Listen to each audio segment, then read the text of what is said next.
S masters, ಎಲ್ರಿಗೂ ನಮಸ್ಕಾರ. ಮೊಟ್ಟ ಮೊದಲ ಬಾರಿಗೆ ಬ್ರಹ್ಮಶ್ರೀ ಪಿತಾಮಹ ಪತ್ರಿಜಿಯವರಿಗೂ ಹಾಗೂ ಸ್ವರ್ಣಮಾಲಾ ಅಮ್ಮನವರಿಗೂ ಅನಂತ ಅನಂತ ಧನ್ಯವಾದಗಳನ್ನ ಅರ್ಪಿಸುತ್ತಾ, ಹಾಗೇನೆ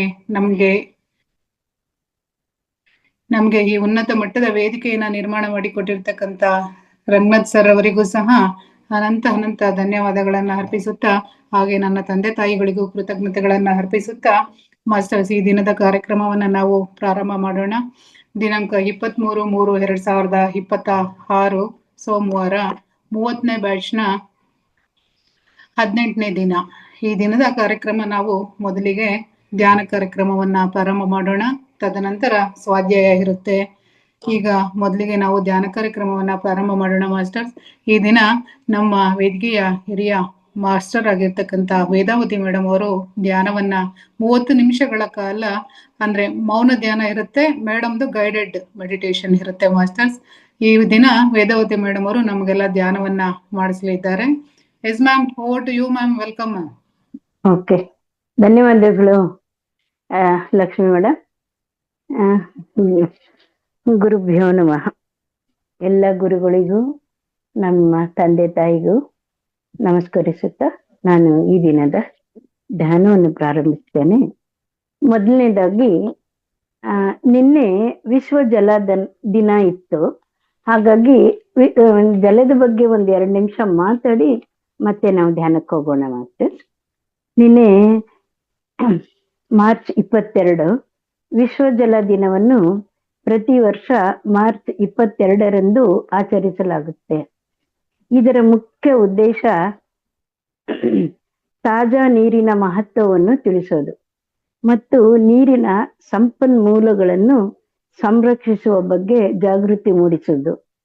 ಇದನ್ನು ಯುನೈಟೆಡ್ ಸ್ಟೇಟ್ಸ್ನವರು 1993ರಲ್ಲಿ ಆರಂಭಿಸಿದ್ರು. UN ಸಂಸ್ಥೆ 93ರಲ್ಲಿ ಆರಂಭಿಸಿತ್ತು. ವಿಶ್ವ ಜಲ ದಿನದ ಮಹತ್ವ ಏನಂದ್ರೆ, ನೀರು ಜೀವದ ಆಧಾರ. ಎಲ್ಲ ಜೀವಿಗಳಿಗೂ ನೀರಿನ ಮೇಲೆ ಅವಲಂಬಿತಲಾಗಿದೆ. ಇಂದಿಗೂ ಹಲವರಿಗೆ ಶುದ್ಧ ಕುಡಿಯುವ ನೀರು ಸಿಗುತ್ತಿಲ್ಲ. ಶುದ್ಧ ನೀರು ರೋಗಗಳನ್ನು ತಡೆಯುತ್ತದೆ. ನದಿಗಳು, ಕೆರೆಗಳು, ಸಾಗರಗಳು ಜೀವ ವೈವಿಧ್ಯತೆಯನ್ನು ಕಾಪಾಡುತ್ತದೆ. ಇದರ ಮುಖ್ಯ ಸಂದೇಶ ಅಂದ್ರೆ, ನೀರನ್ನು ವ್ಯರ್ಥ ಮಾಡಬಾರ್ದು, ನೀರಿನ ಮಾಲಿನ್ಯವನ್ನು ತಪ್ಪಿಸಬೇಕು. ಕೃಷಿ ಮತ್ತು ಕೈಗಾರಿಕೆಯಲ್ಲಿ ನೀರನ್ನು ಜಾಗೃತಿಯಿಂದ ಬಳಸಬೇಕು. ಎಲ್ಲರಿಗೂ ಶುದ್ಧ ನೀರು ದೊರಕುವಂತೆ ನೋಡಿಕೊಳ್ಳಬೇಕು. ಈಗ ನಾವು ಈ ವಿಶ್ವ ದಿನಕ್ಕೆ ಸಂಬಂಧಿಸಿದ ಒಂದು ಸುಂದರ ಧ್ಯಾನ ಮಾಡೋಣ. ಎಲ್ಲರೂ ಯಾರಾದ್ರೂ ನೀರು ಕುಡಿಬೇಕು ಅನ್ಸಿದ್ರೆ ಸ್ವಲ್ಪ ಕುಡಿರಿ, ಮತ್ತೆ 1 ಗ್ಲಾಸ್ ನೀರು ಪಕ್ಕದಲ್ಲಿ ಇಟ್ಕೊಳ್ಳಿ. ಶಾಂತವಾಗಿ ಕುಳಿತುಕೊಳ್ಳಿ. ಬೆನ್ನು ನೇರವಾಗಿರಿಸಿ. ಕೆಳಗೆ ಕುಳಿತುಕೊಳ್ಳುವವರು ಸುಖಾಸನದಲ್ಲಿ ಅಥವಾ ವಜ್ರಾಸನದಲ್ಲಿ, ಸ್ಥಿರಾಸನದಲ್ಲಿ ನಿಮ್ಗೆ ಹೇಗೆ ಅನುಕೂಲ ಆಗುತ್ತೋ ಹಾಗೆ ಕುಳಿತುಕೊಳ್ಳಿ. ಮತ್ತೆ ಕುರ್ಚಿಯ ಮೇಲೆ ಕುಳಿತುಕೊಳ್ಳುವವರು ಬೆನ್ನನ್ನು ನೇರವಾಗಿರಿಸಿ. ಎಲ್ಲರೂ ಕೈ ಬೆರಳುಗಳನ್ನು ಒಂದಕ್ಕೊಂದು ಬೆಸೆಯಿಸಿ ಕಾಲುಗಳನ್ನು ಕ್ರಾಸ್ ಮಾಡಿಕೊಳ್ಳಿ. ನಿಧಾನವಾಗಿ ಕಣ್ಣುಗಳನ್ನು ಮುಚ್ಚಿ ಮೈ ಎಲ್ಲವನ್ನು ಸಡಿಲವಾಗಿಸಿ ರಿಲ್ಯಾಕ್ಸ್. ಮತ್ತೆ ಈಗ ನಿಮ್ಮ ಉಸಿರಾಟವನ್ನು ಗಮನಿಸಿ.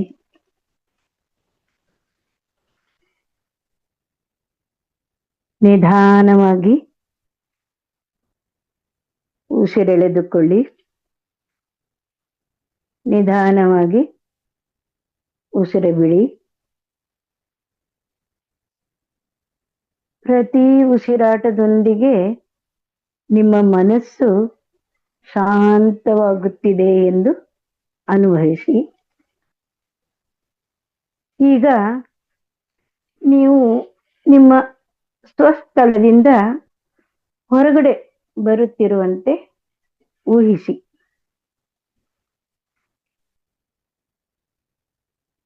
ಈಗ ನಿಮ್ಮ ಮುಂದೆ ಒಂದು ಸ್ವಚ್ಛವಾದ ನದಿ ಹರಿಯುತ್ತಿದೆ ಎಂದು ಕಲ್ಪನೆ ಮಾಡಿ. ಆ ನದಿ ಶುದ್ಧ, ಶಾಂತ ಮತ್ತು ನಿತ್ಯ ಹರಿಯುತ್ತಿರುತ್ತದೆ.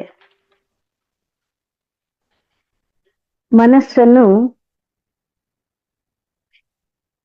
ನೀರಿನಂತೆ ಮಾಡಿ ಆ ನದಿಯಂತೆ ನಿಮ್ಮ ಮನಸ್ಸು ಕೂಡ ಹರಿಯುತ್ತಿದೆ. ಎಲ್ಲ ಚಿಂತೆಗಳು, ಒತ್ತಡಗಳು ನೀರಿನೊಂದಿಗೆ ದೂರವಾಗುತ್ತಿವೆ.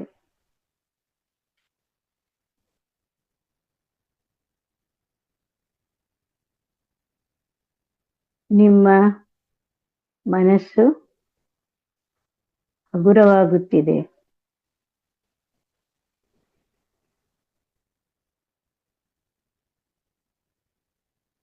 ಮತ್ತೆ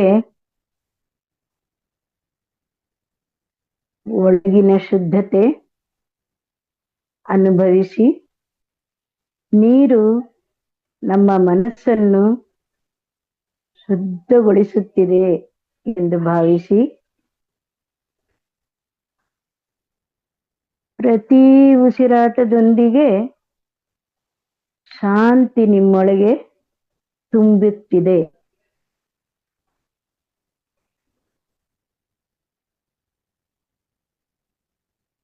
ಮನಸ್ಸಿನಲ್ಲಿ ಒಂದು ಕೃತಜ್ಞತೆ ಹೇಳಿಕೊಳ್ಳಿ. ಹೀಗೆ, ನೀರಿಗೆ ನಾನು ಕೃತಜ್ಞಳು ಅಥವಾ ಕೃತಜ್ಞನು. ನೀರು ನನ್ನ ಜೀವದ ಆಧಾರ. ಮತ್ತೆ ಮತ್ತೆ ನಿಮ್ಮ ಉಸಿರಿನ ಮೇಲೆ ಗಮನ ಕೊಡಿ. ನೀವೀಗ ನದಿ ಅಂಚಿನಲ್ಲಿ ಕುಳಿತಿದ್ದೀರಿ. ಆ ನೀರು ಹರಿಯುವ ಸದ್ದು ಜುಳು ಜುಳು ಎಂದು ಕೇಳಿಸುತ್ತಿದೆ. ನೀವು ಅದನ್ನು ಅನುಭವಿಸಿ.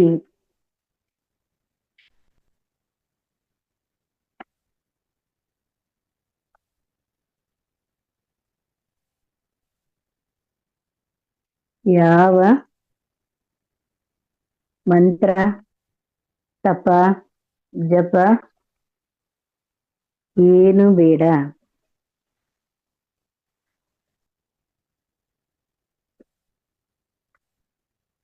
ಯಾವುದೇ ಒತ್ತಡ ಬೇಡ. ಕೇವಲ ಉಸಿರಾಟದ ಮೇಲೆ ಗಮನ.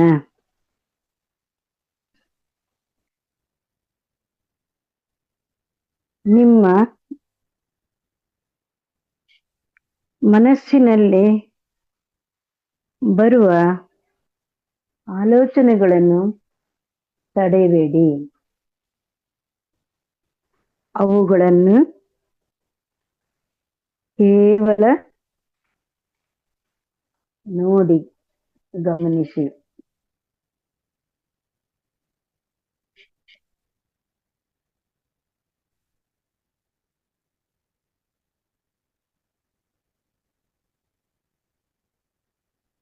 ನೀರು ಕೇವಲ ದೇಹಕ್ಕೆ ಮಾತ್ರವಲ್ಲ,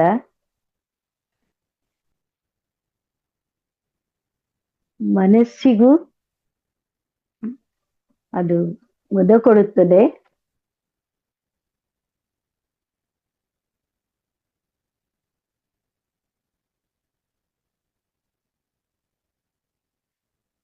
ಹಾಗೆಯೇ ಶಾಂತವಾಗಿ ನೀರನ್ನು, ಹರಿಯುವ ನೀರನ್ನು ಗಮನಿಸಿ ಆಳವಾದ ಧ್ಯಾನಕ್ಕೆ ಹೋಗಿ.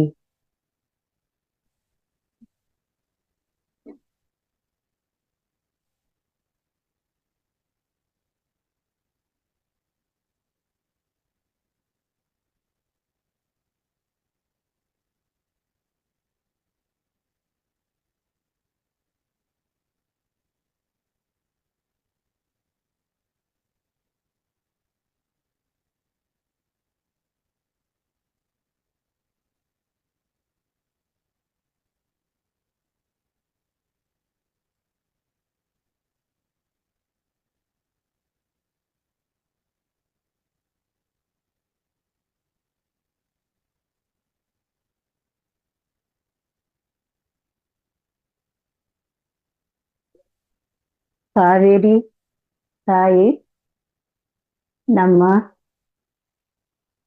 ಕರ್ನಾಟಕದ ಜೀವನದಿ.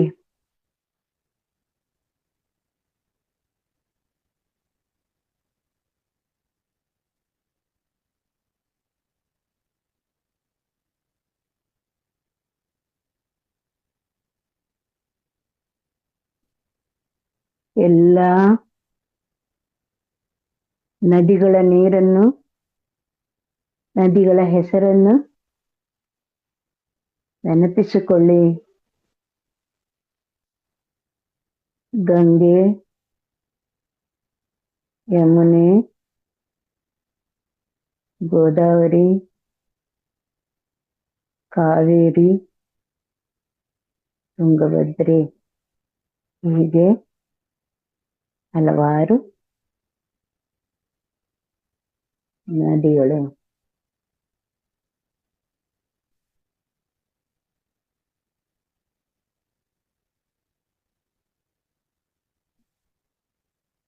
ನಾವೀಗ ಮೌನ ಧ್ಯಾನಕ್ಕೆ ಮೌನ ಧ್ಯಾನದಲ್ಲಿ ಕುಳಿತುಕೊಳ್ಳೋಣ.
ಮಾಸ್ಟರ್, ಇನ್ನು 3 ನಿಮಿಷಗಳಿದೆ. ಈಗ ನೀವು ಆ ನದಿಯ ದಡದಿಂದ ವಾಪಸ್ ನಿಮ್ಮ ಸ್ವಸ್ಥಳಕ್ಕೆ ಬನ್ನಿ ಮಾಸ್ಟರ್. ಬರುವಂತೆ ಊಹಿಸ್ಕೊಳ್ಳಿ. ನೀವೀಗ ನಿಮ್ಮ ಸ್ವಸ್ಥಳಕ್ಕೆ ಬಂದಿದ್ದೀರಿ. ಮತ್ತೊಮ್ಮೆ ನಿಮ್ಮ ಉಸಿರಾಟದ ಕಡೆ ಗಮನ ಕೊಡಿ.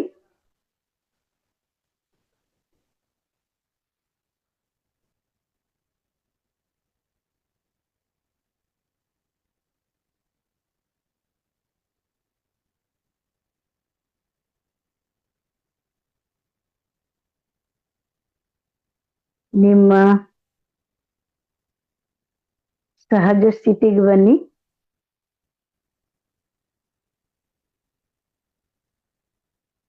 ನಿಮ್ಮ ಹಸ್ತಗಳನ್ನು ಬಿಡಿಸಿ ನಿಮ್ಮ ಕಣ್ಣುಗಳ ಮೇಲಿರಿಸಿ 5 ಸೆಕೆಂಡ್. 1 2 3 4 5. ನಿಧಾನವಾಗಿ ನಿಮ್ಮ ಹಸ್ತಗಳನ್ನು ತೆಗೆಯುತ್ತಾ ನಿಮ್ಮ ಕಣ್ಣುಗಳನ್ನು ತೆರೆಯಿರಿ. ಮತ್ತೆ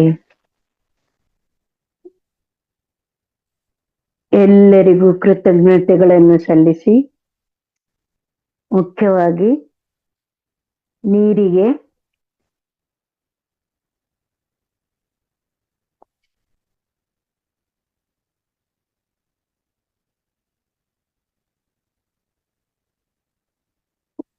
ಶಾಂತಿ ಮತ್ತು ತಾಜಾತನವನ್ನು ಅನುಭವಿಸಿ.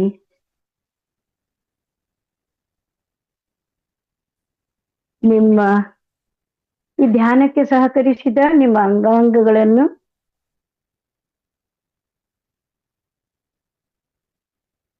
ನಮಸ್ಕರಿಸುತ್ತಾ ಚಪ್ಪಾಳೆಯೊಂದಿಗೆ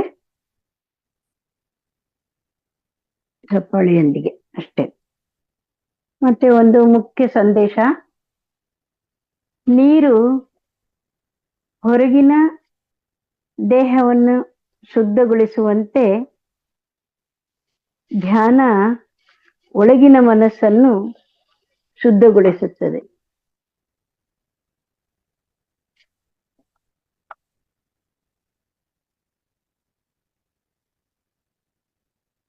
ಈಗ ಗೀತಾ ಮೇಡಮ್ ಬಂದಿದ್ದಾರಾ? ಮೇಡಮ್ ಬಂದಿದ್ದಾರೆ, ಪೋಸ್ಟ್ ಅಲ್ಲಿ ಇದಾರೆ ಮ್ಯಾಮ್, ವೆಲ್ಕಮ್ ಮಾಡಿ. ಬಂದಿದ್ದಾರಾ? ಗೀತಾ ಮೇಡಮ್ ನಮಸ್ತೆ. ನಮಸ್ತೆ ಮೇಡಮ್. ನಿಮಗೆ ವೇದಿಕೆಗೆ ಸ್ವಾಗತ. Thank you madam. ನಮಸ್ತೆ. ನಮಸ್ತೆ ಮೇಡಮ್. ಈಗ ಶ್ರೀಮತಿ ಗೀತಾ ಹಂಚನಾ ಮೇಡಮ್ ಅವರಿಂದ ಜ್ಞಾನ ಹಂಚಿಕೆ. ಇವರು ಈಗಾಗಲೇ ನಮ್ಮ ವೇದಿಕೆಯಲ್ಲಿ ಸುಮಾರು ತರಗತಿಗಳನ್ನು ತೆಗೆದುಕೊಂಡಿದ್ದಾರೆ. ಈ ದಿನ ಇವರು ಬಸವಣ್ಣನವರ ಜೀವನ ಸಂದೇಶ ವಿಚಾರಗಳು ಭಾಗ 1 ಇದರ ಬಗ್ಗೆ ತಿಳಿಸಿಕೊಡುತ್ತಾರೆ. ಅವರನ್ನು ಮತ್ತೊಮ್ಮೆ ವೇದಿಕೆಗೆ ಸ್ವಾಗತಿಸೋಣ. ಮತ್ತೊಮ್ಮೆ ನಮಸ್ತೆ ಮೇಡಮ್. ನಮಸ್ತೆ madam. Thank you. Thank you madam. ನಮಸ್ತೆ. ನಮಸ್ತೆ. Thank you madam. Yes madam. ಎಲ್ಲ ಧ್ಯಾನ ಬಂಧುಗಳಿಗೂ ಶರಣಾರ್ಥಿ. ಎಲ್ಲ ಆತ್ಮ ಬಂಧುಗಳಿಗೆ ಮಧ್ಯಾಹ್ನದ ಶುಭ ವಂದನೆಗಳನ್ನು ಹೇಳ್ತಾ, ಈಗಾಗಲೇ ನಾನು ಈ ಬಸವಣ್ಣನವರ ಜೀವನ ಸಾಧನೆ ಚರಿತ್ರೆ ವಿಚಾರಗಳ ಬಗ್ಗೆ ಒಂದು ಅಧ್ಯಾಯ ಮುಗಿಸಿದೀನಿ. ಇದು 2ನೇ ಅಧ್ಯಾಯ ಮೇಡಮ್. ಆದ್ರೆ 1ನೇ ಅಧ್ಯಾಯ ಅಂತ ಪ್ಲೇಯರ್ ಅಲ್ಲಿ ಇದೆ, ಅದು ಭಾಗ 1 ಅಂತಾನೆ ಮುಗ್ದಿದೆ ಮೇಡಮ್. ಇದರಲ್ಲಿ ಪರಿಸ್ಥಿತಿಗಳನ್ನ ನಾನು ಸ್ವಾಧ್ಯಾಯ ಮಾಡಿದ್ದೆ. ಸರಿ, ಕರೆಕ್ಷನ್ ಮಾಡ್ಕೊಳ್ಳಿ. ಮೊದಲನೇದಾಗಿ ಬ್ರಹ್ಮಶ್ರೀ ಪಿತಾಮಹ ಪತ್ರಿಜಿಯವರಿಗೂ ಹಾಗೂ ಗುರುಮಾತಾ ಸೃಣಮಾಲಾ ಅಮ್ಮನವರಿಗೂ ನಮಸ್ಕರಿಸುತ್ತಾ, ನನ್ನ ಎತ್ತ ತಂದೆ ತಾಯಿಗಳಿಗೆ ನಮಸ್ಕರಿಸುತ್ತಾ, ಗುರುಮಾತಾ ಪ್ರಕೃತಿ ಮಾತಾ ಹಾಗೂ ಭೂಮಾತಾರವರಿಗೂ ನಮಸ್ಕರಿಸುತ್ತಾ, ಕುಲದೈವ ಹಾಗೂ ನನ್ನ ಆರಾಧ್ಯ ದೈವರುಗಳಿಗೂ ನಮಸ್ಕರಿಸುತ್ತಾ, ಎಲ್ಲ ಧ್ಯಾನ ಬಂಧುಗಳಿಗೂ ನಮಸ್ಕರಿಸುತ್ತಾ, ಎಲ್ಲ ಹಾಸ್ಟೆಲ್ ಮಾಸ್ಟರ್ಸ್ ಹಾಗೂ ಮಾತೆಯರಿಗೂ ನಮಸ್ಕರಿಸುತ್ತಾ, ಈ ಸ್ವಾಧ್ಯಾಯ ಮಾಡಲಿಕ್ಕೆ ಕಾರಣವಾಗಿರುವಂತ ನನ್ನ ಸ್ನೇಹಿತೆ ಸುಧಾರವರಿಗೂ ವಂದನೆಗಳನ್ನು ಹೇಳುತ್ತಾ, ಹಾಗೂ ನನಗೆ ಮಹಾವತಾರ್ ಫೌಂಡೇಶನ್ ವೇದಿಕೆಯಲ್ಲಿ ಅವಕಾಶ ಮಾಡಿಕೊಟ್ಟಿರುವಂತ ಎಲ್ಲ ಈ ಸಿಬ್ಬಂದಿ ವರ್ಗದವರಿಗೂ ಕೃತಜ್ಞತಳಾಗಿ ನಾನು ಈ ಸ್ವಾಧ್ಯಾಯವನ್ನು ಆರಂಭಿಸ್ತೇನೆ ಮಾಸ್ಟರ್ಸ್. ಹಾಗೂ ಮತ್ತೆ ಇದು ಇನ್ನೊಂದು ಏನಂದ್ರೆ, ಈಗಾಗಲೇ ನಾನು ಬಸವಣ್ಣನವರ ಜೀವನ ಚರಿತ್ರೆ ವಿಚಾರ, ಬಸವಣ್ಣನವರು ಬರೋಕ್ಕಿಂತ ಮುಂಚೆ ಪರಿಸ್ಥಿತಿಗಳ ಬಗ್ಗೆ ನಾನು ಹೇಳಿದ್ದೆ. ಸಾಮಾಜಿಕ ಪರಿಸ್ಥಿತಿ ಹೇಗಿತ್ತು, ಧಾರ್ಮಿಕ ಪರಿಸ್ಥಿತಿ ಹೇಗಿತ್ತು, ಬಸವ ಪೂರ್ವದ ಪರಿಸ್ಥಿತಿಗಳು ಯಾವ ತರ ಇದ್ವು ಅನ್ನೋದನ್ನ ಹೇಳಿದ್ದೀನಿ. ಅದರಲ್ಲಿ ಸಾಮಾಜಿಕ ಪರಿಸ್ಥಿತಿಯಲ್ಲಿ ಒಂದು 3/4 ಭಾಗ ಹೇಳ್ಬಿಟ್ಟು ಇನ್ 1/4 ಭಾಗ ಬಿಟ್ಟಿದ್ದೆ. ಇನ್ನೊಂದ್ 2 ಪರಿಸ್ಥಿತಿಗಳಿದಾವೆ. ಅದನ್ನ ನಾನು ಇವತ್ತು ಸ್ವಾಧ್ಯಾಯಕ್ಕೆ ತಗೊಂಡಿದ್ದೀನಿ ಮಾಸ್ಟರ್ಸ್. ಆ ಸ್ವಾಧ್ಯಾಯಕ್ಕಿಂತ ಮುಂಚೆ ನಾನು ಬಸವಣ್ಣನವರದು ಒಂದು ವಚನವನ್ನು ಹೇಳಕ್ ಇಷ್ಟಪಡ್ತೀನಿ. ಕಾಮವೇಕೋ ಲಿಂಗ ಪ್ರೇಮಿ ಎನಿಸುವಂಗೆ, ಕ್ರೋಧವೇಕೋ ಶರಣ ವೇದ್ಯ ನೆನಿಸುವಂಗೆ, ಲೋಭವೇಕೋ ಭಕ್ತಿಯ ಲಾಭ ಬಯಸುವಂಗೆ, ಮೋಹವೇಕೋ ಪ್ರಸಾದ ವೇದ್ಯವೆನಿಸುವಂಗೆ, ಆದಿತ್ಯ ಬೆಡ್ಡೋರ್ತಿ ನಿಜವ ಹೃದಯ ಶುದ್ಧವೆಲ್ಲಿಯ ದೋಹದುಳಿದ ರಾಗದಲ್ಲಿಪ್ಪ ಕೂಡಲ ಸಂಗಮ ದೇವ. ಇದೊಂದು ವಚನದೊಂದಿಗೆ ನಾನು ನೆಕ್ಸ್ಟ್ ಪರಿಸ್ಥಿತಿಗಳನ್ನ ಸ್ವಾಧ್ಯಾಯ ಮಾಡ್ತೀನಿ ಮಾಸ್ಟರ್ಸ್. ಇದು ಬಸವ ಪೂರ್ವ ಪರಿಸ್ಥಿತಿಗಿಂತ ಮುಂಚೆ ನಾನು ಇದು ಧಾರ್ಮಿಕ ಪರಿಸ್ಥಿತಿ ಪೂರ್ಣ ಮಾಡಿದ್ದೆ. ಸಾಮಾಜಿಕ ಪರಿಸ್ಥಿತಿಯಲ್ಲಿ ಸ್ವಲ್ಪ ಬಿಟ್ಟಿರ್ತೀನಿ. ಆ ಸಾಮಾಜಿಕ ಪರಿಸ್ಥಿತಿಯಲ್ಲಿ ಯಾರು ಇದು ಕ್ಲಾಸ್ ಅಟೆಂಡ್ ಮಾಡಿರ್ತೀರೋ ಅದನ್ನೆಲ್ಲ ಗೊತ್ತಿರುತ್ತೆ. ಅದ್ರ ಮುಂದಿನ ಭಾಗನ ನಾನು ಇವತ್ತು ಸ್ವಾಧ್ಯಾಯ ಮಾಡಕ್ಕೆ ಇಷ್ಟಪಡ್ತೀನಿ. ಅಂದಿನ ಸಮಾಜ ವ್ಯವಸ್ಥೆಯಲ್ಲಿ ಮಹಿಳೆಯರ ಸ್ಥಿತಿಗತಿಯು ಸ್ತ್ರೀಯರಿಗೆ ಯಾವ ತರ ಇತ್ತು ಅಂತ ಒಂದು ವಿಚಾರ. ಈ ವಿಚಾರದಲ್ಲಿ ಸ್ತ್ರೀಯರಿಗೆ ಬಾಲ್ಯ ವಿವಾಹ, ತೊಟ್ಟಿಲ ಬಾಸಿಂಗ ಜಾರಿಯಲ್ಲಿತ್ತು. ಮದುವೆಯಾದ ಬಾಲಕ ರೋಗ ರುಜಿನ ಬಂದು ವಿಷಜಂತು ಕಚ್ಚಿ ಅಕಾಲಿಕ ಮರಣ ಹೊಂದಿದರೆ ಚಿಕ್ಕ ವಯಸ್ಸಿನ ಬಾಲಕಿಯೂ ಸಹ ಬಾಲ ವಿಧವೆಯಾಗಿ ಜೀವನ ಪರ್ಯಂತ ತಲೆ ಬೋಳಿಸಿಕೊಂಡು ಕೆಂಪು ಸೀರೆ ಉಟ್ಟು ಮನೆಯ ಒಳಕೋಣೆಗಳಲ್ಲಿಯೇ ಅಮಂಗಲೆಯಾಗಿ ದುಡಿಯುತ್ತಲೇ ಕಣ್ಣೀರು ಹಾಕುತ್ತಾ ಕೂಳು ತಿನ್ನುತ್ತಾ ನರಕ ಸದೃಶ್ಯ ಜೀವನ ಕಳೆಯಬೇಕಿತ್ತು. ನೋಡಿ ಮಾಸ್ಟರ್ಸ್, ಹೆಂಗಿತ್ತು ಅಂದ್ರೆ ನಮ್ಮ ಸ್ತ್ರೀ ಪರಿಸ್ಥಿತಿ ಕೂಡ ಹೆಂಗಿತ್ತು, ಈ ಸಾಮಾಜಿಕ ಪರಿಸ್ಥಿತಿಯಲ್ಲಿ ಎಲ್ಲವೂ ಬರುತ್ತಾ ಹೋಗುತ್ತೆ. ಅದರಲ್ಲಿ ಸ್ತ್ರೀಯರ ಪರಿಸ್ಥಿತಿ ಯಾವ ತರ ಇತ್ತು, ಸ್ತ್ರೀಯರನ್ನ ಯಾವ ತರ ನೋಡ್ತಿತ್ತು ಸಮಾಜ ಅನ್ನೋದ್ರ ಬಗ್ಗೆ ಬಸವಣ್ಣನವ್ರ ಪೂರ್ವ ಪರಿಸ್ಥಿತಿಯಲ್ಲಿ ಹೇಳಿದೆ. ಅದನ್ನ ನಾನು ಹೇಳ್ತಾ ಇದ್ದೀನಿ. ಅಮಂಗಲೆಯಾಗಿ ದುಡಿಯುತ್ತಲೇ ಇರಬೇಕಾಗಿತ್ತು. ಆಗ ನರಕ ಸದೃಶ ಜೀವನ ಕಳೆಯಬೇಕಿತ್ತು. ಗಂಡ ಸತ್ತ ಹೆಂಡತಿಯನ್ನು ವಿಧವೆ ಎಂದು ಕರೆಯಲಾಗುತ್ತಿತ್ತು. ವಿಧವೆಯರಿಗೆ ಪುನರ್ವಿವಾಹ ನಿಷಿದ್ಧವಾಗಿತ್ತು. ಅದೇ ಹೆಂಡತಿ ಸತ್ತ ಗಂಡನು ವಿದುರನಾದರೆ ಪುನರ್ವಿವಾಹ ಮಾಡಿಕೊಳ್ಳಲು ಅವಕಾಶವಿತ್ತು. ಇನ್ನು ಕೆಲವು ಮೇಲ್ಜಾತಿಗಳಲ್ಲಿ ಗಂಡ ಸತ್ತರೆ ಹೆಂಡತಿಯು ಆತನ ಶವದೊಂದಿಗೆ ಚಿತೆಯ ಮೇಲೆ ಕುಳಿತು ಅಗ್ನಿಯಲ್ಲಿ ಬೆಂದು ಹೋಗುತ್ತಿದ್ದಳು. ಸತಿ ಸಹಗಮನ ಪದ್ಧತಿಯೂ ಕೂಡ ಜಾರಿಯಲ್ಲಿತ್ತು. ಮೇಲ್ಜಾತಿಯ 3 ವರ್ಣದವರಲ್ಲಿ ಬಹುಪತ್ನಿತ್ವ ಜಾರಿಯಲ್ಲಿತ್ತು. ಮೊದಲ ಪತ್ನಿ ತನ್ನ ಜಾತಿಯುಳ್ಳವಳಾಗಿದ್ದರೆ ಉಳಿದ ಪತ್ನಿಯರು ಕೆಳವರ್ಣೀಯದವರಿದ್ದರೂ ನಡೆಯುತ್ತಿತ್ತು. ಅದನ್ನು ಅನುಲೋಮ ವಿವಾಹ ಪದ್ಧತಿ ಎನ್ನುತ್ತಿದ್ದರು. ಕೆಳವರ್ಣದವರು ಮೇಲುವರ್ಣದ ಕನ್ಯೆಯರನ್ನು ಮದುವೆಯಾಗುವಂತಿರಲಿಲ್ಲ. ಒಂದು ವೇಳೆ ಅದನ್ನು ಪ್ರತಿಲೋಮ ಅಥವಾ ವಿಲೋಮ ವಿವಾಹವೆಂದು ಕರೆದು ಅವರನ್ನು ಸಮಾಜದಿಂದ ಬಹಿಷ್ಕಾರ ಹಾಕಿಯೋ ಅಥವಾ ಕೊಲ್ಲಿಸಿ ಬಿಡುತ್ತಿದ್ದರು. ಇಂದಿನ ಆಧುನಿಕ ವ್ಯವಸ್ಥೆಯಲ್ಲಿ ಮರ್ಯಾದಾ ಹತ್ಯೆ ಎಂಬ ಕ್ರೌರ್ಯ ಅಲ್ಲಲ್ಲಿ ನಡೆಯುತ್ತಿರುವುದನ್ನು ನಾವು ಕೇಳುತ್ತೇವೆ. ಇದು ಬಸವ ಪೂರ್ವ ಪರಿಸ್ಥಿತಿಯಲ್ಲಿ ಮಹಿಳೆಯರಿಗಾಗಿ ಏನೇನು ನಡೀತಿತ್ತು, ಮಹಿಳೆ ಎಷ್ಟು ಅಬಲೆಯಾಗಿದ್ಲು ಅನ್ನೋದನ್ನ ಇದರಲ್ಲಿ ವಿಚಾರ ಅಧ್ಯಯನ ಮಾಡಿಸಿದ್ದಾರೆ ಮಾಸ್ಟರ್ಸ್. ಕೊಟ್ಟ ಹೆಣ್ಣು ಕುಲಕ್ಕೆ ಹೊರಗು ಎಂಬುದು ಕಟ್ಟುನಿಟ್ಟಾಗಿ ಜಾರಿಯಲ್ಲಿತ್ತು. ದಲಿತರಂತೆ ಎಲ್ಲಾ ವರ್ಣದ ಮಹಿಳೆಯರಿಗೆ ಧಾರ್ಮಿಕ ಸಂಸ್ಕಾರ, ವಿದ್ಯೆ, ಆಸ್ತಿಯ ಹಕ್ಕು, ದೇವರ ಪೂಜೆ, ದೇವಾಲಯ ಪ್ರವೇಶದ ಸ್ವಾತಂತ್ರ್ಯವಿರಲಿಲ್ಲ. ನೋಡಿ ಮಾಸ್ಟರ್ಸ್, ಕೊಟ್ಟ ಹೆಣ್ಣು ಕುಲಕ್ಕೆ ಅನ್ನೋದು ಒಂದು ಗಾದೆ ಇದೆ. ಅದನ್ನ ಕಟ್ಟುನಿಟ್ಟಾಗಿ ಎಲ್ರೂ ಪಾಲಿಸ್ಬೇಕಾಗಿತ್ತು. ಹೆಣ್ಮಕ್ಳನ್ನ ನಾವು ಮದುವೆ ಮಾಡಿಕೊಟ್ಬಿಟ್ರೆ ಮತ್ತೆ ನಮಗೆ ಆ ಹೆಣ್ಮಗು ಮೇಲೆ ಯಾವುದೇ ಹಕ್ಕಿಲ್ಲ ಅನ್ನೋ ತರ ನಾವು ತಂದೆ ತಾಯಿಗಳು ನಡಿಬೇಕಾಗಿತ್ತು. ಅದನ್ನ ಕಟ್ಟುನಿಟ್ಟಾಗಿ ಅವಾಗ ಪಾಲಿಸ್ತಿದ್ರು. ಅದ್ರ ಜೊತೆಗೆ ಧಾರ್ಮಿಕ ಸಂಸ್ಕಾರ, ವಿದ್ಯೆ, ಆಸ್ತಿ, ಹಕ್ಕು, ದೇವರ ಪೂಜೆ, ದೇವಾಲಯದಲ್ಲಿ ಪ್ರವೇಶ ಯಾವುದು ಕೂಡ ಇರ್ಲಿಲ್ಲ ಹೆಣ್ಮಕ್ಳಿಗೆ. ಇದು ವಿಧವೆ ಆಗ್ಬಿಟ್ರೆ ಮುಗ್ದೋಯ್ತು. ಗೋದಾನ, ವಸ್ತ್ರದಾನ, ಹಿರಣ್ಯದಾನ, ಭೂದಾನದಂತೆ ಮದುವೆ ಕಾಲಕ್ಕೆ ವಧುವನ್ನು ಕನ್ಯಾದಾನವೆಂದು ಧಾರೆ ಎರೆದು ಕೊಡುವ ಪದ್ಧತಿ ಜಾರಿಯಲ್ಲಿತ್ತು. ಇಂದಿಗೂ ಇದೆ.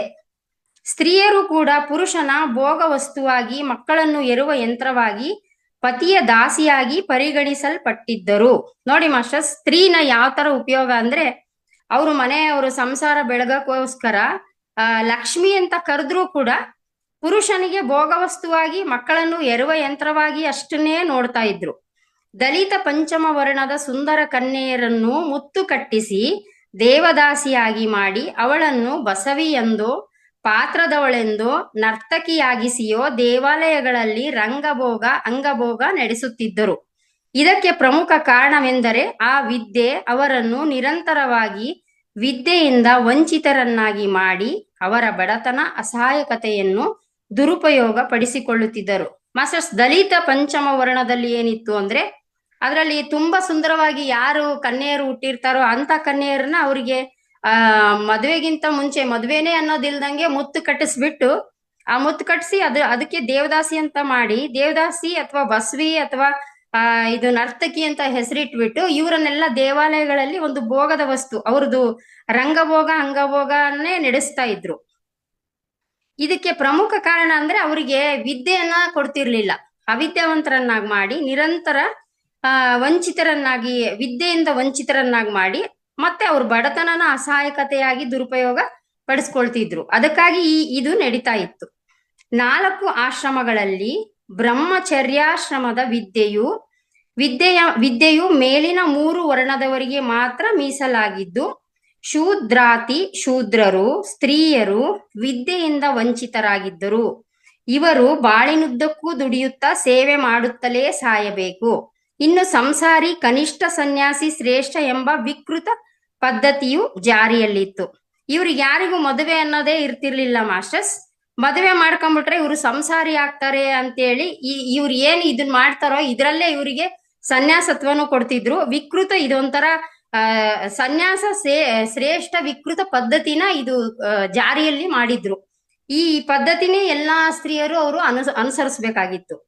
ಜ್ಯೋತಿರ್ವಿಜ್ಞಾನ ಶಾಸ್ತ್ರವನ್ನು ಫಲಜ್ಯೋತಿಷ್ಯಕ್ಕೆ ದುರ್ಬಳಕೆ ಮಾಡಿಕೊಂಡು ಕಾಲವನ್ನು ವಿಭಜಿಸಿ ರಾಹುಕಾಲ, ಗುಳಿಕ ಕಾಲ, ಯಮಗಂಡ ಕಾಲವನ್ನಾಗಿಸಿ ಶುಭ ಅಶುಭ ಮುಹೂರ್ತಗಳನ್ನು ಕಲ್ಪಿಸಿಕೊಂಡು ಅಂಧಶ್ರದ್ಧೆ ಮೂಢನಂಬಿಕೆಗಳನ್ನು ಮುಗ್ಧ ಜನರಲ್ಲಿ ಬಿತ್ತಿ ನಿರಂತರ ಶೋಷಣೆ ಮಾಡುತ್ತಿದ್ರು. ನೋಡಿ ಮಾಸ್ಟರ್ಸ್, ಹೆಂಗೆ ಅಂದ್ರೆ ಜ್ಯೋತಿರ್ವಿಜ್ಞಾನ ಏನಾಗ್ತಿತ್ತು, ಅದು ಜ್ಯೋತಿಷನ್ನು ಒಂದು ವಿಜ್ಞಾನವನ್ನಾಗಿ ತಗೊಂಡು ಪ್ರಪಂಚಕ್ಕೆ ಅದ್ರದ್ದು ಮಾಹಿತಿ ಕೊಟ್ಬಿಟ್ಟು ಅದ್ರದ್ದು ಜ್ಞಾನನ ಕೊಡೋಕ್ಕಿಂತ ಅದನ್ನು ಕೂಡ ದುರ್ಬಳಕೆಯಾಗಿ ಯಾವ ತರ ಮಾಡ್ತಾ ಇದ್ರು ಅಂತ ಅಂದ್ರೆ ಅದನ್ನ ಅದ್ರಲ್ಲಿ ಎಲ್ಲ ಕಾಲಗಳನ್ನು ನೋಡ್ತಿದ್ರು. ರಾಹು ಕಾಲ, ಗುಳಿಕ ಕಾಲ, ಯಮಗಂಡ ಕಾಲ, ಒಳ್ಳೆ ಕಾಲ, ಆ ಕಾಲ ಈ ಕಾಲ ಅಂತ ಅದು ಕೂಡ ಎಲ್ಲಾ ಪದ್ಧತಿನೂ ದುರ್ಬಳಕೆಯಲ್ಲೇ ನಡೆಸ್ತಾ ಇದ್ರು. ಅದ್ರದ್ದು ಜನರಲ್ಲಿ ಅದನ್ನ ಈ ಮುಗ್ಧ ಜನರಲ್ಲಿ ಇವನ್ನೆಲ್ಲಾ ಬಿತ್ತಿ ಆ ಜನ ಯಾವ ತರ ಜೀವಿಸ್ಬೇಕು ಅನ್ನೋದು ಗೊತ್ತಿಲ್ದಂಗೆ ಅವ್ರು ಹೇಳಿದ್ದನ್ನೇ ಫಾಲೋ ಮಾಡ್ಕೊಂಡು ಅವ್ರು ಹೇಳಿದ್ದನ್ ಪದ್ಧತಿಯನ್ನೇ ಜಾರಿಯಲ್ಲಿ ಇಟ್ಕೊಂಡು ಬದುಕ್ಬೇಕಾಗಿತ್ತು ಒಂದು ಪರಿಸ್ಥಿತಿಯಲ್ಲಿ. ಅದ ನಂತರ ವಿದ್ಯಾಹೀನ ಮಾನವಾಹ ಪಶು ಸಮಾನಃ ಅಂದ್ರೆ ವಿದ್ಯೆ ಯಾರಿಗಿರಲ್ಲೋ, ಯಾವ ಮನುಷ್ಯನಿಗೆ ವಿದ್ಯೆ ಇರಲ್ವೋ ಅವನು ಒಬ್ಬ ಪಶು ಸಮಾನ ಅಂತ ಗೊತ್ತು. ಅದನ್ನೇ ಉಪದೇಶ ಮಾಡ್ತಾ ಶೂದ್ರ ಅಂತರ್ಜರನ್ನು ಎಲ್ಲಾ ವರ್ಣಗಳ ಸ್ತ್ರೀಯರನ್ನು ವಿದ್ಯೆ ನೀಡದೆ ಅವರನ್ನು ಪಶು ಸಮಾನವಾಗಿಯೇ ಉಳಿಯುವಂತೆ ಮಾಡಿದ್ದರು. ಅಕಸ್ಮಾತ್ ಶೂದ್ರರು ದಲಿತರು ಮಂತ್ರ ಪಠಣ ಕೇಳಿದರೆ ಕಿವಿಯಲ್ಲಿ ಕಾದ ಸೀಸದ ರಸ ಒಯ್ಯುವ, ನೋಡಿದರೆ ಕಾದ ಸಲಾಕೆಯಿಂದ ಕಣ್ಣು ಕೀಳುವ, ಪಠಣೆ ಮಾಡಿದರೆ ನಾಲಿಗೆ ಕತ್ತರಿಸಿ ಹಾಕುವ, ಯಜ್ಞಯಾಗ ಮಾಡಿದರೆ ತಲೆ ಕತ್ತರಿಸುವ ಶಿಕ್ಷೆಗೆ ಪಾತ್ರರಾಗುತ್ತಿದ್ದರು. ಹೀಗಾಗಿ ಭಯದಿಂದ ವಿದ್ಯೆಯ ಸಹವಾಸವೇ ಬೇಡವೆಂದು ದೂರ ಉಳಿದಿದ್ದರು. ನೋಡಿ ಮಾಸ್ಟರ್ಸ್, ವಿದ್ಯೆ ಕೂಡ ನಮಗ್ ಬೇಡಪ್ಪ ಅಂತ ನಾವೇ ನಿರ್ಣಯ ಮಾಡಂತ ಪರಿಸ್ಥಿತಿ ಒಂದು ಕಾಲದಲ್ಲಿ ಇತ್ತು. ಅದು 12ನೇ ಶತಮಾನದಲ್ಲಿ ನಮ್ಮ ಬಸವಣ್ಣನವರು ಬರಕ್ಕಿಂತ ಮುಂಚೆ ಈ ತರ ಕ್ರೂರ ಪದ್ಧತಿಗಳು ಜಾರಿಯಲ್ಲಿದ್ವು. ಯಾರು ವಿದ್ಯೆಯನ್ನ ತಗೊಂಡ್ಬಿಟ್ಟು ಒಂದು ಮಂತ್ರ ಪಠಣೆ ಮಾಡೋದಾಗ್ಲಿ, ಮಂತ್ರ ಕೇಳಿಸ್ಕೊಳೋದಾಗ್ಲಿ, ನೋಡೋದಾಗ್ಲಿ ಅದನ್ನ ಮಾಡಿದ್ರೆ ಅದಕ್ಕೊಂದೊಂದು ಹೆಂಗೆ ಅಂದ್ರೆ ಸಾಮಾಜಿಕವಾಗಿನೇ ಶಿಕ್ಷೆಗಳು ಸಿಗ್ತಾ ಇದ್ವು. ಈ ಶಿಕ್ಷೆಗೆ ಎದುರ್ಕೊಂಡು ನನಗೆ ವಿದ್ಯೆನೇ ಬೇಡ, ವಿದ್ಯೆ ಸವಾಸನೆ ಬೇಡ ಅಂತ ಎಲ್ರು ಅವಿದ್ಯಾವಂತರಾಗೆ ಎಷ್ಟೋ ದಿನ ಬದುಕಿದ್ದಾರೆ. ಇದಾದ್ಮೇಲೆ ಸಾಮಾಜಿಕ ಪರಿಸ್ಥಿತಿಯಲ್ಲಿ ಇಷ್ಟೆಲ್ಲಾ ನಡೀತಿತ್ತು. ಸಮಾಜ ಇದು ಒಂಥರ ಘೋರ ಶೋಷಣೆಯಲ್ಲಿ ಒಳಗಾಗಿತ್ತು. ಅದಾದ್ಮೇಲೆ ಮತ್ತೆ ರಾಜಕೀಯ ಪರಿಸ್ಥಿತಿ ಯಾವ ತರ ಇತ್ತು ಆವಾಗ ಅಂತ ನೋಡೋಣ ಮಾಸ್ಟರ್ಸ್. ಇಲ್ಲಿಗೆ ಸಾಮಾಜಿಕ ಪದ್ಧತಿನ ಮುಗಿಸ್ತಾ ಇದ್ದೀನಿ. ಅದಾದ್ಮೇಲೆ ರಾಜಕೀಯ ಪರಿಸ್ಥಿತಿ, ಯಾಕಂದ್ರೆ ರಾಜಕೀಯ ಪರಿಸ್ಥಿತಿ ಕೂಡ ನಮಗೆ ಬೇಕು. ಈಗ ರಾಜಕೀಯವಾಗಿ ಏನು ನಡೀತಾ ಇದೆ, ಯಾವ ತರ ನಡೀತಾ ಇದೆ ಅನ್ನೋದು ಎಲ್ರು ತಿಳ್ಕೊಂತ ಇರ್ತೀವಿ. ಆವಾಗೂ ಕೂಡ ರಾಜಕೀಯ ಯಾವ ತರ ಇತ್ತು, ರಾಜಕೀಯ ಯಾವ ತರ ಮಾಡ್ತಿದ್ರು, ಅದರಿಂದ ನಮ್ಗೆ ಏನ್ ಉಪಯೋಗ ಆಗೋದಿಲ್ವೋ ಅದೆಲ್ಲ ಬೇಕಾಗಿತ್ತು. ಇದು ಬಸವ ಪೂರ್ವದ ಮುಂಚೆ ರಾಜಕೀಯ ಪರಿಸ್ಥಿತಿ ಯಾವ ತರ ಇತ್ತು ಅಂತ ಹೇಳ್ತೀನಿ ಮಾಸ್ಟರ್ಸ್. ಬಸವಣ್ಣನವರ ಜನನದ ಪೂರ್ವದ ಭಾರತದಲ್ಲಿ ರಾಜ ಮಹಾರಾಜ ಚಕ್ರವರ್ತಿಗಳ ಆಳ್ವಿಕೆ ಇತ್ತು.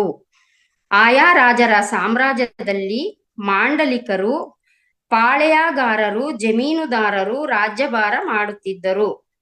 ಅಲ್ಲಲ್ಲಿ ಮುತ್ಸದ್ದಿ ಜನಹಿತದ ರಾಜರಿದ್ದರೆ ಬಹುತೇಕರು ತಮ್ಮ ನಿರಂಕುಶ ಆಡಳಿತದ ರಾಜ್ಯ ವಿಸ್ತಾರದ ದಾಹ ಪ್ರಜೆಗಳ ಮೇಲೆ ದೌರ್ಜನ್ಯ ತೋರುತ್ತಿದ್ದರು. ಅಧಿಕಾರಿಗಳ ಅಟ್ಟಹಾಸವಂತೂ ಎದ್ದು ಕಾಣುತ್ತಿತ್ತು. ಇದರಿಂದಾಗಿ ಎಲ್ಲೆಡೆಯಲ್ಲಿ ಮೇಲಿಂದ ಮೇಲೆ ನಡೆಯುವ ಯುದ್ಧಗಳು, ಅಜಾಗರೂಕತೆ, ಅಸ್ಥಿರತೆಯಿಂದಾಗಿ ಸಾಮಾನ್ಯ ಪ್ರಜೆಗಳ ಬದುಕು ಜರ್ಜರಿತಗೊಂಡಿತ್ತು. ಮಾಸ್ಟರ್ಸ್, ಒಂದು ಯುದ್ಧ ಆದ್ರೆ ಸಮಾಜದ ಮೇಲೆ, ಪ್ರಪಂಚದ ಮೇಲೆ, ಪ್ರಾಪಂಚಿಕವಾಗಿ ಎಷ್ಟು ಕಷ್ಟಗಳು ಬರ್ತವೆ ಅಂತ ನಾವೀಗ ನೋಡ್ತಾ ಇದೀವಿ. ಅವತ್ತಿನ ಪರಿಸ್ಥಿತಿಯಲ್ಲಿ ಇವತ್ತಾದ್ರೂ ಟೆಕ್ನಾಲಜಿ ಮುಂದಿದೆ.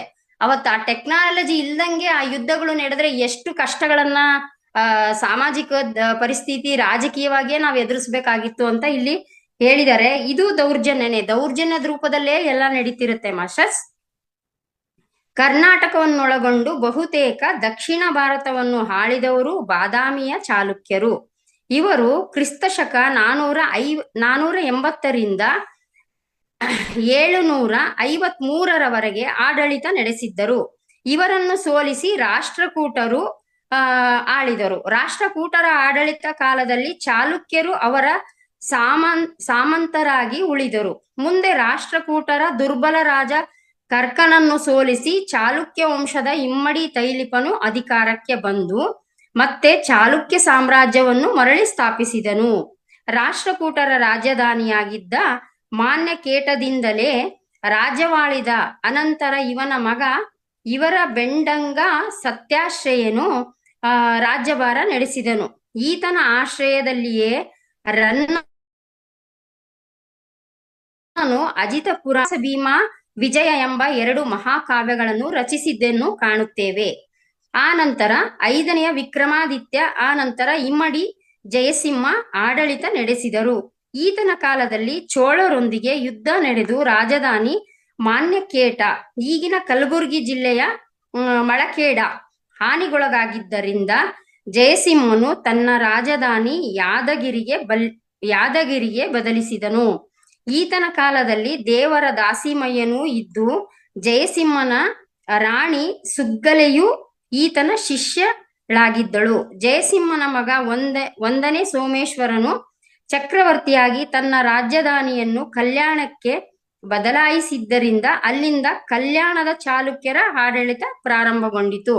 ಮಾಸ್ಟರ್ಸ್, ಎಲ್ಲ ರಾಜರುಗಳದೆಲ್ಲ ಗೊತ್ತಲ್ಲ ನಮ್ಗೆಲ್ಲ, ಸಮಾಜದಲ್ಲಿ ನಾವೆಲ್ಲ ಓದಿದೀವಿ. ಸಾಮಾಜಿಕವಾಗಿ ಬಾದಾಮಿ ಚಾಲುಕ್ಯರದು, ರಾಷ್ಟ್ರಕೂಟರದು, ಇವರೆಲ್ಲರೂ ಯಾವ ರಾಜರು ಆಳ್ವಿಕೆ ಆದ್ಮೇಲೆ ಇನ್ನೊಬ್ಬ ರಾಜರುಗಳು ರೆಡಿ ಆಗ್ತಿದ್ರು, ಯಾವ್ಯಾವ ತರ ಅವ್ರ ಆಳ್ವಿಕೆಯಲ್ಲಿ ಏನೇನು ಮಾಡ್ತಾ ಇದ್ರು ರಾಜಕೀಯವಾಗಿ ಅನ್ನೋದನ್ನ ಇದರಲ್ಲಿ ಇಷ್ಟು ವಿಶ್ಲೇಷಣೆ ಮಾಡಿದ್ದಾರೆ ಮಾಸ್ಟರ್ಸ್. ಮತ್ತೆ ಕೊನೆಗೆ ಕಲ್ಯಾಣದ ಚಕ್ರವರ್ತಿ 1ನೇ ಸೋಮೇಶ್ವರರ ಮಗ ವಿಕ್ರಮಾದಿತ್ಯನ ಬಗ್ಗೆ ಎಲ್ರಿಗೂ ಗೊತ್ತಿರುತ್ತೆ. ನಾವೆಲ್ಲರೂ ಇದನ್ನ ಹಿಸ್ಟ್ರಿಯಲ್ಲಿ ಓದಿರ್ತೀವಿ ಮಾಸ್ಟರ್ಸ್, ಅಲ್ಪ ಸ್ವಲ್ಪ ನೆನಪಾಗ್ತಾ ಇರುತ್ತೆ ಅಂತ ನನ್ನ ಅನಿಸಿಕೆ. ವಿಕ್ರಮಾದಿತ್ಯನು ಪಟ್ಟಾಭಿಷಕ್ತನಾದ ನಂತರ ಕಲ್ಯಾಣದ ಕೀರ್ತಿಯು ದಿಕ್ಕುಗಳವರೆಗೂ ಹಬ್ಬಿತು. ಈತನು ದಕ್ಷಿಣ ಭಾರತದಿಂದ ಉತ್ತರ ಭಾರತಕ್ಕೆ ದಂಡೆತ್ತಿ ಹೋಗಿ ಗೆದ್ದು ಅಲ್ಲಿ ಈತನು ತನ್ನ ಪ್ರತಿನಿಧಿಗಳಾಗಿ ಮಾಂಡಲಿಕರನ್ನು ನೇಮಿಸಿದನು. ಅವರೇ ಬಂಗಾಳದ ಸೇನಾ, ಬಿಹಾರ, ನೇಪಾಳಗಳಲ್ಲಿ ಕರ್ನಾಟಕ ವಂಶಗಳ ದೊರೆಗಳೆಂದು ಇತಿಹಾಸಕಾರರು ದಾಖಲಿಸಿದ್ದಾರೆ. ಚೋಳರು, ಹೊಯ್ಸಳರು ಮತ್ತು ಈ ಚಕ್ರವರ್ತಿಯ ಸಾಮಂತರಾಗಿದ್ದರು. ಮಾಸ್ಟರ್ಸ್, ಈಗ ಇದೇ ಕಾಲದಲ್ಲಿ ಎಂತೆಂಥದ್ದು ಮಹಾಕಾವ್ಯಗಳನ್ನು ರಚನೆಯಾಗಿತ್ತು ಅಂತಾನು ಈಗಾಗಲೇ ನಾನು ಹೇಳಿದ್ದೀನಿ. ಇದು ಮೊದಲನೇ ಕಲ್ಯಾಣ ಚಕ್ರವರ್ತಿ 1ನೇ ಸೋಮೇಶ್ವರನ ಆಳ್ವಿಕೆಯಲ್ಲಿ ಇದು ನಡೀತಾ ಇರುತ್ತೆ. 6ನೇ ವಿಕ್ರಮಾದಿತ್ಯನ ಸಾಮಂತರಲ್ಲೊಬ್ಬನಾಗಿದ್ದ ಮಂಗಳವೇಡೆಯ ಕಲಚೂರ್ಯ ವಂಶದ ಜೋಗಮನು ತನ್ನ ಮಗಳು ಸಾವಲಾದೇವಿಯನ್ನು ವಿಕ್ರಮಾದಿತ್ಯನಿಗೆ ಕೊಟ್ಟು ಮದುವೆ ಮಾಡಿ ಸಂಬಂಧ ಬೆಳೆಸಿದ್ದನು. ಅದೇ ಕಾಲಕ್ಕೆ ವಿಕ್ರಮಾದಿತ್ಯನು ಸಹ ತನ್ನ ಇನ್ನೊಬ್ಬ ರಾಣಿ ಚಂದಲದೇವಿಯ ಮಗಳನ್ನು ಕಲಚೂರಿ ಜೋಗಮನ ಮಗ ಪೆರ್ಮಾಡಿಗೆ ಕೊಟ್ಟು ಮದುವೆ ಮಾಡಿದ್ದನು. ಇವರ ಮಗನೇ ಬಿಜ್ಜಳನು. ಹೀಗೆ ಕಲ್ಯಾಣದ ಚಾಲುಕ್ಯರು ಹಾಗೂ ಅವರ ಸಾಮಂತರಾಗಿದ್ದ ಮಂಗಳವಾಡದ ಕಲಚೂರಿ ಮನೆತನಗಳ ಸಂಬಂಧವಿತ್ತು. ಕಲ್ಯಾಣದ ಚಕ್ರವರ್ತಿ 3ನೇ ತೈಲಪನು ದುರ್ಬಲನಾಗಿದ್ದರಿಂದ ಕಲಚೂರಿ ವಂಶದ ಬಿಜ್ಜಳನು ಈ ತೈಲಪನನ್ನು ತೆಗೆದುಹಾಕಿ ತಾನೇ ಬಲಿಷ್ಠ ಚಕ್ರವರ್ತಿಯಾಗಿದ್ದನು. ಈತನ ಕಾಲದಲ್ಲಿಯೇ ಬಸವಣ್ಣನವರು ವಿವಿಧ ಹುದ್ದೆಗಳನ್ನು ನಿರ್ವಹಿಸಿ ಪ್ರಧಾನಮಂತ್ರಿ ಆಗಿದ್ದರು. ಮಾಸ್ಟರ್ಸ್, ಈ ಬಸವಣ್ಣನವರಿಗೆ ಈ ಕಲ್ಯಾಣ ರಾಜ್ಯ, ಬಸವಣ್ಣವ್ರದ್ದು ಕಲ್ಯಾಣ ಅಂತ ಕಲ್ಯಾಣ ರಾಜ್ಯ ಗೊತ್ತಲ್ಲ, ಈ ಕಲ್ಯಾಣ ರಾಜ್ಯಕ್ಕೆ ಮೊದಲು ಇವರು ಪ್ರಧಾನಮಂತ್ರಿಯಾಗಿನೇ ಈ ಆಳ್ವಿಕೆಯಲ್ಲಿ ಪ್ರಧಾನಮಂತ್ರಿಯಾಗಿ ಕೆಲಸ ಮಾಡಿ ಅನುಭವ ತಗೊಂಡಿದ್ರು ಬಸವಣ್ಣನವರು. ಈ ಬಿಜ್ಜಳ ರಾಜ ಮಹಾ ಮಂಡಲೇಶ್ವರ ರಾಯ ಸಮುದ್ರಣ್ಣನ್, ಭುಜಬಲ ಚಕ್ರವರ್ತಿ, ತ್ರಿಭುವನ ಮಲ್ಲ, ಮಹಾರಾಜಾದಿರಾಜ ಎಂಬ ಬಿರುದುಗಳಿದ್ವು. ಈ ರಾಜನಿಗೆ, ಈ ಬಿಜ್ಜಳ ರಾಜನಿಗೆ ಇವೆಲ್ಲ ಬಿರುದುಗಳಿದ್ವು ಮಾಸ್ಟರ್ಸ್. ಇದು ಬಸವಣ್ಣನವರ ಪೂರ್ವಕ್ಕಿಂತ ಮುಂಚೆ ಎಷ್ಟು ರಾಜರುಗಳು ರಾಜಕೀಯವಾಗಿ ರಾಜ್ಯದ ಪರಿಸ್ಥಿತಿ ಹೆಂಗಿತ್ತು ಅಂತ ತಿಳ್ಕೊಂಡಿದ್ದು ಆಗಿದೆ. ಈಗ ಸಾಹಿತ್ಯಿಕ ಪರಿಸ್ಥಿತಿ, ಇದು ಕೂಡ ನಮಗೆ ಅತಿ ಅವಶ್ಯಕತೆ ಪರಿಸ್ಥಿತಿನೇ. ಇದ್ರ ಬಗ್ಗೆನೂ ನಮಗೆ ಜ್ಞಾನ ಬೇಕು. ಇದು ಯಾವ ತರ ಇದರಲ್ಲಿ ವಿಶ್ಲೇಷಣೆ ಮಾಡಿದ್ದಾರೆ ಅಂತ ನೋಡೋಣ ಮಾಸ್ಟರ್ಸ್. ಭಾರತದ ಪ್ರಾಚೀನ ಭಾಷೆಗಳಾದ ದ್ರಾವಿಡ ಭಾಷಾ ಭಾರತದಲ್ಲಿ ಕನ್ನಡವು ಶ್ರೇಷ್ಠ ಭಾಷೆಯಾಗಿದೆ. ಕ್ರಿಸ್ತ ಪೂರ್ವದಲ್ಲಿಯೇ ಕನ್ನಡ ಪದಗಳು ಬೇರೆ ಬೇರೆ ಭಾಷೆಗಳ ಪ್ರಾಚೀನ ಗ್ರಂಥಗಳಲ್ಲಿ ಉಲ್ಲೇಖವಾಗಿವೆ. ಆದಾಗ್ಯೂ ನಮ್ಮ ಕನ್ನಡ ಬರವಣಿಗೆಯ ಮೊದಲ ದಾಖಲೆ ಕ್ರಿಸ್ತ ಶಕ 470ರಲ್ಲಿ ದೊರೆತಿರುವ ಹಲ್ಮಡಿ ಶಾಸನವಾಗಿದೆ.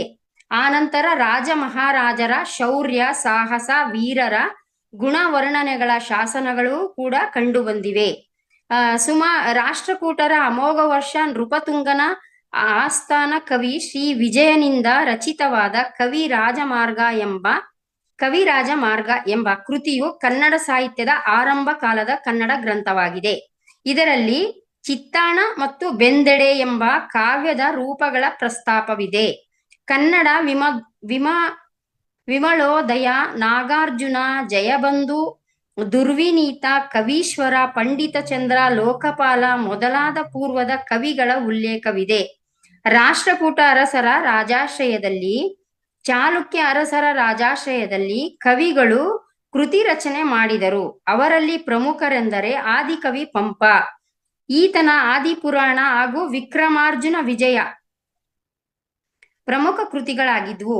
ಆನಂತರ ರನ್ನ ಕವಿಯು ಬರೆದ ಅಜಿತ ಪುರಾಣ ಹಾಗೂ ಸಾಹಸ ಭೀಮ ವಿಜಯಂ ಗದಾಯುದ್ಧ ಪ್ರಮುಖ ಕೃತಿಗಳಾಗಿವೆ. ಅದೇ ಕಾಲದಲ್ಲಿ ಪೊನ್ನ ಕವಿಯು ಕೂಡ ಬರೆದ ಶಾಂತಿನಾಥ ಪುರಾಣ, ನಾಗವರ್ಮನ ವರ್ಧಮಾನನ ಪುರಾಣ ಹಾಗೂ ಶಿವಕೋಟಾಚಾರ್ಯರ ಒಡ್ಡರಾಧನೆ ಹಳೆಗನ್ನಡದ ಕೃತಿಗಳಾಗಿವೆ.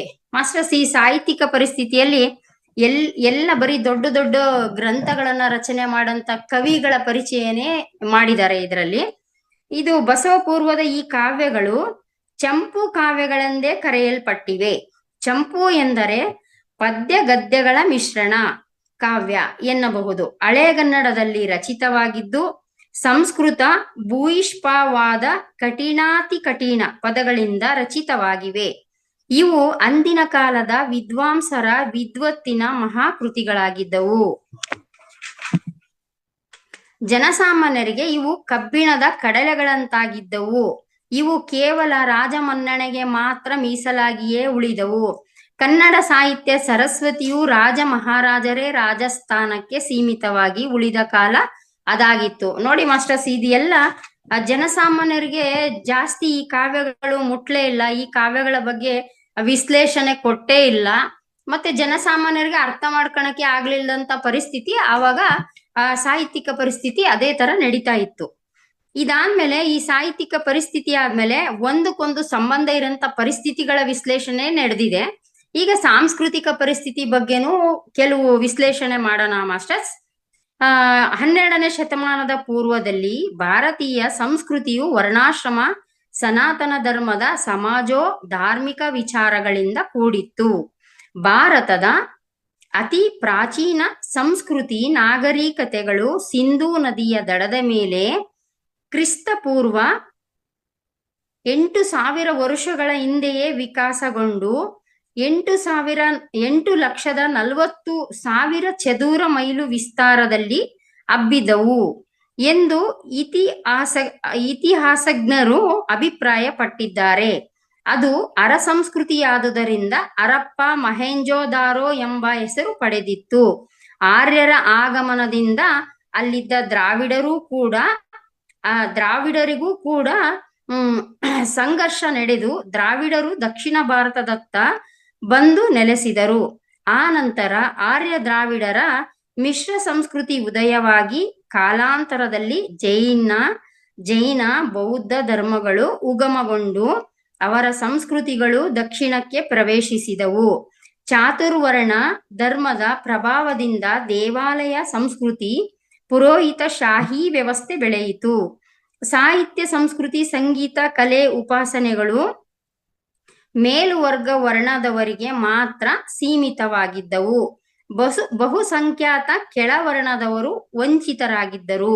ಸಂಸ್ಕೃತಿ ಎಂಬುದು ಸಂಸ್ಕಾರದಿಂದ ಬರುವ ಹೃದಯವಂತಿಕೆ, ಪ್ರೀತಿ, ಮಾನವೀಯತೆ, ಸಹನಾಶೀಲತೆ, ಸಮಾನತೆ, ಬಂಧುತ್ವ ಮುಂತಾದ ಮೌಲ್ಯಗಳಿಂದ ಕೂಡಿದ್ದರೆ ಅದು ಸರ್ವರನ್ನೂ ಒಳಗೊಂಡಿರಬೇಕಿತ್ತು. ಆದರೆ ವರ್ಣಭೇದ ನೀತಿಯಿಂದಾಗಿ ಸಂಸ್ಕೃತಿಯು ಕೇವಲ ಉಚ್ಚ ವರ್ಣೀಯರು ಬರೆದ ವೇದಾಗಮ ಉಪನಿಷತ್ತುಗಳಲ್ಲಿ, ರಾಮಾಯಣ ಮಹಾಭಾರತ ಕಾವ್ಯಗಳಲ್ಲಿಯೇ ಗ್ರಂಥವಾಗಿ ಉಳಿಯಿತೇ ಹೊರತು ಜನಜೀವನದ ಆಚರಣೆಯಲ್ಲಿ ಬರಲೇ ಇಲ್ಲ. ವಿದ್ಯೆಯು ಮೇಲ್ಜಾತಿಯವರಿಗೆ ಸೀಮಿತವಾಗಿದ್ದುದರಿಂದ ಬಹುಸಂಖ್ಯಾತ ನಿಮ್ನ ಜಾತಿಗಳವರು ಅವಿದ್ಯಾವಂತರಾಗೇ ಉಳಿದರು. ಎಲ್ಲೆಡೆ ಅಜ್ಞಾನ ಮೌಢ್ಯಗಳಿಂದ ಕೂಡಿದ ಭೇದ ಸಂಸ್ಕೃತಿಯು ತಾಂಡವವಾಡತೊಡಗಿತ್ತು. ಈ ರೀತಿಯಾಗಿ ಬಸವ ಪೂರ್ವ ಯುಗದಲ್ಲಿ ಭಾರತದ ರಾಜಕೀಯ, ಧಾರ್ಮಿಕ, ಸಾಮಾಜಿಕ, ಸಾಹಿತ್ಯಿಕ, ಸಾಂಸ್ಕೃತಿಕ ಪರಿಸ್ಥಿತಿಯು ರಾಜ ಮಹಾರಾಜರು ಅವರುಗಳಿಗೆ ಮಾರ್ಗದರ್ಶರಾಗಿದ್ದ ಬ್ರಾಹ್ಮಣ ಪುರೋಹಿತರ ಕೈಗಳಲ್ಲಿದ್ದು ಅವರ ಇಚ್ಛೆಯಂತೆ ಆಡಳಿತ ನಡೆಯುತ್ತಿತ್ತು. ನಿರಂತರವಾಗಿ ಬಲಿಷ್ಠ ದುರ್ಬಲರ ನಡುವೆ ಯುದ್ಧಗಳು ನಡೆಯುತ್ತಾ ಸಮಾಜದ ಜೀವನ ಅಸ್ಥಿರ ಅತಂತ್ರವಾಗಿಯೇ ಉಳಿದಿತ್ತು. ಮಾಸ್ಟರ್ಸ್, ಈ ಸಾಂಸ್ಕೃತಿಕ ಪರಿಸ್ಥಿತಿಯಲ್ಲಿ ನೋಡಿ, ಇಲ್ಲೂ ಕೂಡ ಜಾತಿ ಪದ್ಧತಿನೇ. ಯಾರು ಈ ವರ್ಣಭೇದ ಮತ್ತೆ ಜಾತಿ, ಉಚ್ಚ ಜಾತಿಯವರು ವರ್ಣಭೇದ ಮಾಡ್ಕೊಂಡು ಈ ವಿದ್ಯೆ, ಈ ವೇದ ಉಪನಿಷತ್ತುಗಳು ಅವ್ರಿಗೆ ಮಾತ್ರ ಸೀಮಿತವಾಗಿ, ಆ ವೇದದಲ್ಲಿ ಏನಿದೆ, ಉಪನಿಷತ್ತಲ್ಲಿ ಏನಿದೆ ಅಂತ ಯಾರಿಗೂ ಜನಸಾಮಾನ್ಯರಿಗೆ ವಿಷಯಗಳು ಮುಟ್ಲೇ ಇಲ್ಲ. ಇದು ಕೇವಲ ರಾಮಾಯಣ ಮತ್ತೆ ಮಹಾಭಾರತ ಕಾವ್ಯಗಳಲ್ಲೇ ಉಳಿಯಿತೋ ಹೊರತು ನಮ್ಮ ಜೀವನಕ್ಕೆ ಅದು ಪೂರಕವಾಗಿ ಇರಲಿಲ್ಲ ಆ ಪರಿಸ್ಥಿತಿಯಲ್ಲಿ. ಇಷ್ಟು ಈ 4 ಪರಿಸ್ಥಿತಿಗಳ ನಂತರ ಬಾಗೇವಾಡಿಯಲ್ಲಿ ಬಸವಣ್ಣನವರು ಜನಿಸ್ತಾರೆ. ಮಾಸ್ಟರ್ಸ್, ಬಸವಣ್ಣನವರು ಜನಿಸಿದಾಗ ಯಾವ ತರ ಮತ್ತೆ ಪರಿಸ್ಥಿತಿಗಳು ಯಾವ ತರ ನಮ್ಮನ್ನ ಬೇರೆ ತರ ಜೀವನಕ್ಕೆ ಕಾರಣ ಆಗುತ್ತೆ ಅನ್ನೋದು ಮುಂದಿನ ಭಾಗದಲ್ಲಿ ವಿಶ್ಲೇಷಣೆ ಮಾಡೋಣ. ಮಾಸ್ಟರ್ಸ್, ಮರ್ತ್ಯಲೋಕದ, ಇದು ಬಾಗೇವಾಡಿಯಲ್ಲಿ ಬಸವಣ್ಣನವರ ಜನ. ಕ್ರಿಸ್ತಶಕ 1105ರಲ್ಲಿ ಮರ್ತ್ಯಲೋಕದ ಮಹಾಮನೆ ಹಾಳಾಗಿ ಹೋಗಬಾರದೆಂದು ಕರ್ತನಟ್ಟಿದ್ದೆನಯ್ಯ ಒಬ್ಬ ಶರಣನ, ಆ ಶರಣನೇ ಬಸವಣ್ಣ ಬಂದು ಕಲ್ಯಾಣವೆಂಬ ಶಿವಪುರವ ಕೈಲಾಸವ ಮಾಡಿ ರುದ್ರಗಣ ಪ್ರಥಮ ಗಣಗಳೆಲ್ಲರ ಹಿಡಿತಂದು ಅಮರ ಗಣಗಳೆಂದು ಹೆಸರಿಟ್ಟು ಕರೆದು ಅಗಣಿತ ಗಣಗಳೆಲ್ಲರ ಹಿಡಿತಂದು ಅಸಂಖ್ಯಾತರೆಂಬ ಹೆಸರಿಟ್ಟು ಕರೆದು ಭಕ್ತಿಯ ಕುಳಸ್ಥಳವ ಶ್ರುತ ದೃಷ್ಟ ಪವಾಡವಂ ಮೆರೆದು ತೋರಿ ಜಗವರಿಯೇ ಶಿವಾಚಾರದ ಧ್ವಜವನ್ನೆತ್ತಿ ಮರ್ತ್ಯಲೋಕ ಶಿವಲೋಕವೆರಡಕ್ಕೆ ನಿಚ್ಚಣಿಯಾದನು. ಈ ಶಿವಶರಣನ ಮನೆಯೊಳಗಿಪ್ಪ ಶಿವಗಣಗಳ ತಿಂತಿಣಿಯ ಕಂಡು ಎನ್ನ ಮನ ಉಬ್ಬಿ ಕೊಬ್ಬಿ ಓಲಾಡತಿದ್ದನಯ್ಯ. ನಮ್ಮ ಗುಹೇಶ್ವರನ ಶರಣ ಸಂಗನ ಬಸವಣ್ಣನ ದಾಸೋಹದ ಘನವೇನೆಂದೆನೆಂಬುದು ನೋಡ ಸಿದ್ದರಾಮಯ್ಯ. ನೋಡಿ ಮಾಸ್ಟರ್ಸ್, ಬಸವಣ್ಣವ್ರ ಬಗ್ಗೆ, ಬಸವಣ್ಣನವ್ರು ಯಾರು, ಯಾಕೆ ಜನಿಸಿದ್ರು, ಈ ಭೂಲೋಕಕ್ಕೆ ಯಾಕೆ ಬಂದ್ರು, ಭೂಲೋಕಕ್ಕೆ ಬಂದ ಮೇಲೆ ಅವರ ಅವತಾರ ಏನಿತ್ತು, ಮತ್ತೆ ಮಹಾವತಾರ ಪುರುಷ ಬಸವಣ್ಣನವರು ಏನ್ ಮಾಡಿದ್ರು ಅಂತ ತಿಳ್ಕೊಳ್ಳೋಣ ಮಾಸ್ಟರ್ಸ್. ಶರಣ ಅಲ್ಲಮ ಪ್ರಭುದೇವರು ಈ ವಚನದಲ್ಲಿ ಬಸವಣ್ಣನವರ ಜನನದ ಉದ್ದೇಶವನ್ನು ಬಹಳ ಸ್ಪಷ್ಟವಾಗಿ ಅರುಹಿದ್ದಾರೆ. ಮರ್ತ್ಯಲೋಕದ ಮಹಾಮನೆ ಅಂದ್ರೆ ಈ ಜಗತ್ತು. ಈ ಜಗತ್ತಲ್ಲಿ ಅನಾಚಾರ, ದುರಾಚಾರ, ಮೂಢಾಚಾರ, ಕಂದಾಚಾರ, ಶುಷ್ಕಾಚಾರಗಳಿಂದನೇ ಹಾಳಾಗಿ ಹೋಗಬಾರದೆಂದು ಪರಶಿವನ ಸದಿಚ್ಛೆಯಂತೆ ಈ ಲೋಕದಲ್ಲಿ ಜನಿಸಿದರು.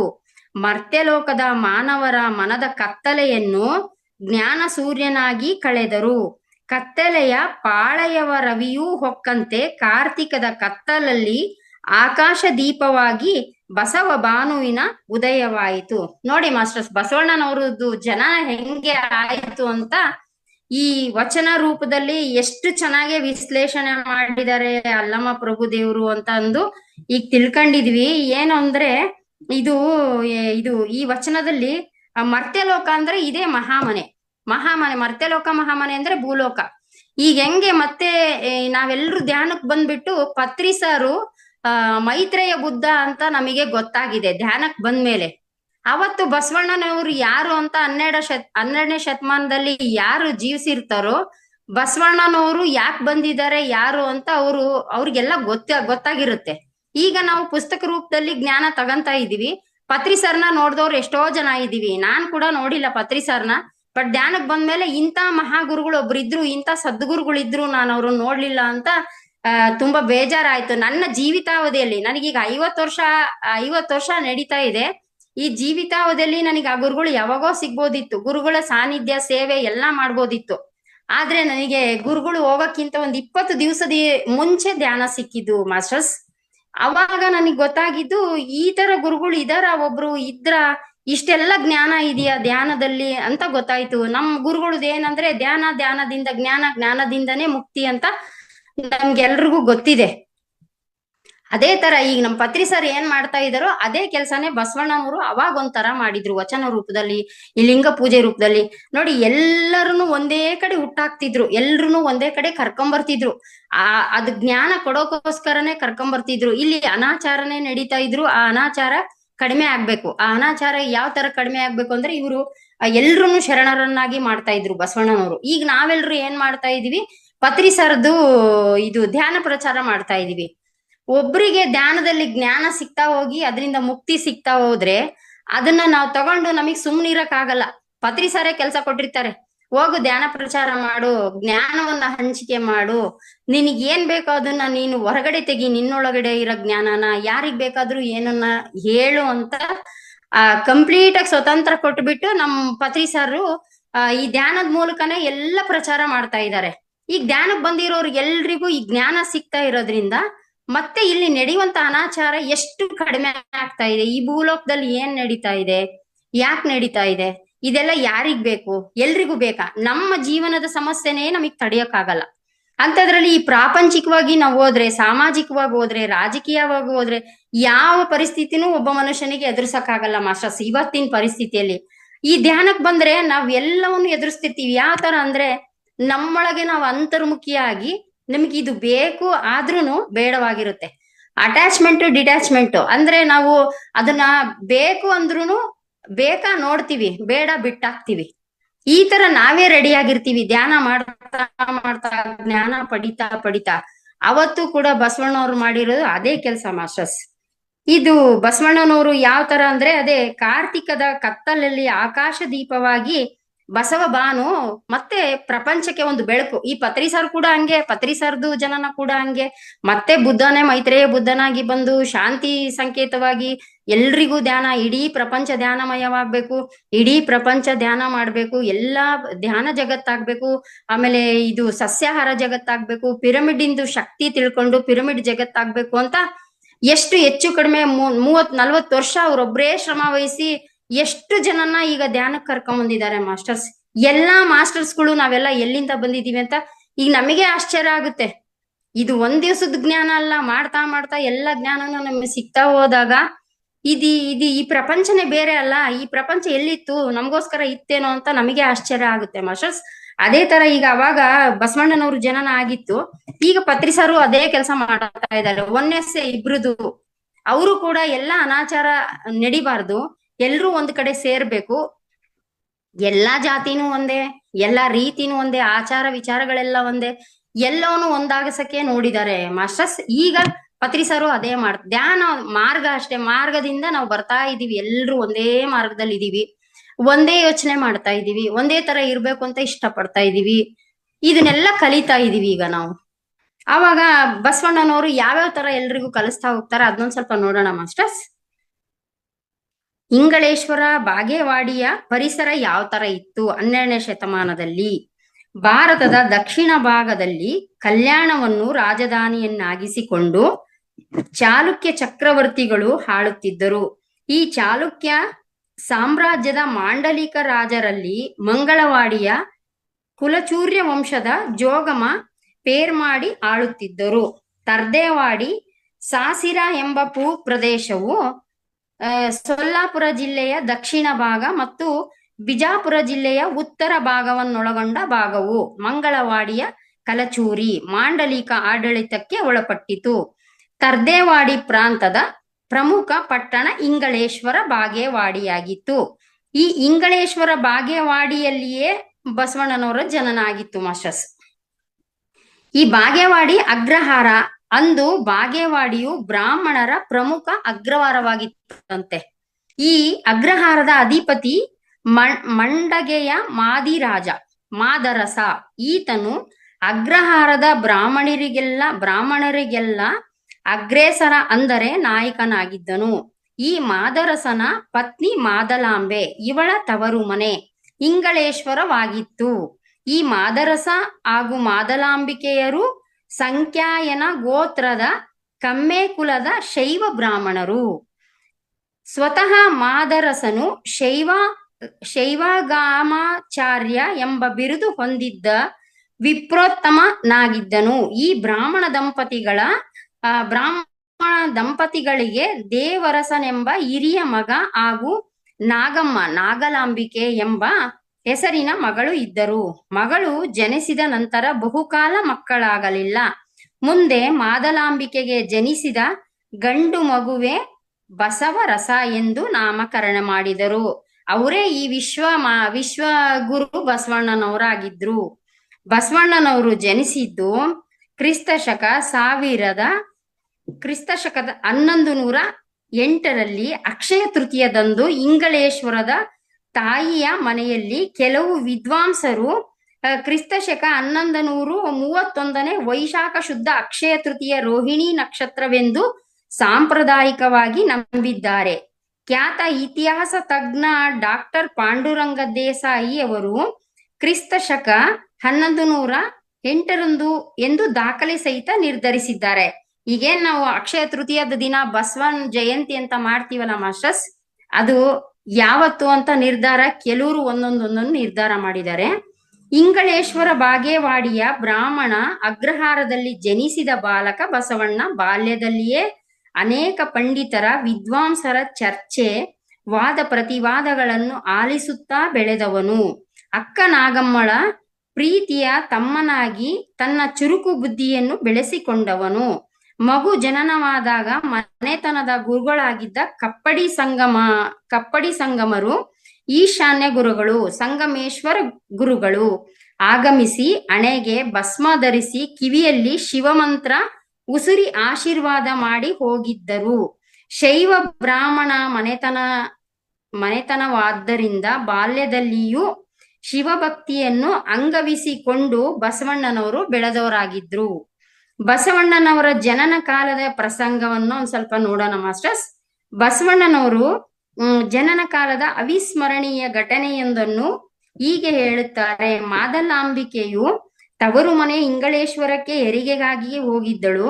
ಇತ್ತ ಬಾಗೇವಾಡಿಯಲ್ಲಿ ಅಗ್ರಹಾರ ಒಬ್ಬ ವಿಪ್ರರ ಮನೆಯಲ್ಲಿ ಆಕಳೊಂದು ಸತ್ತಿತ್ತು.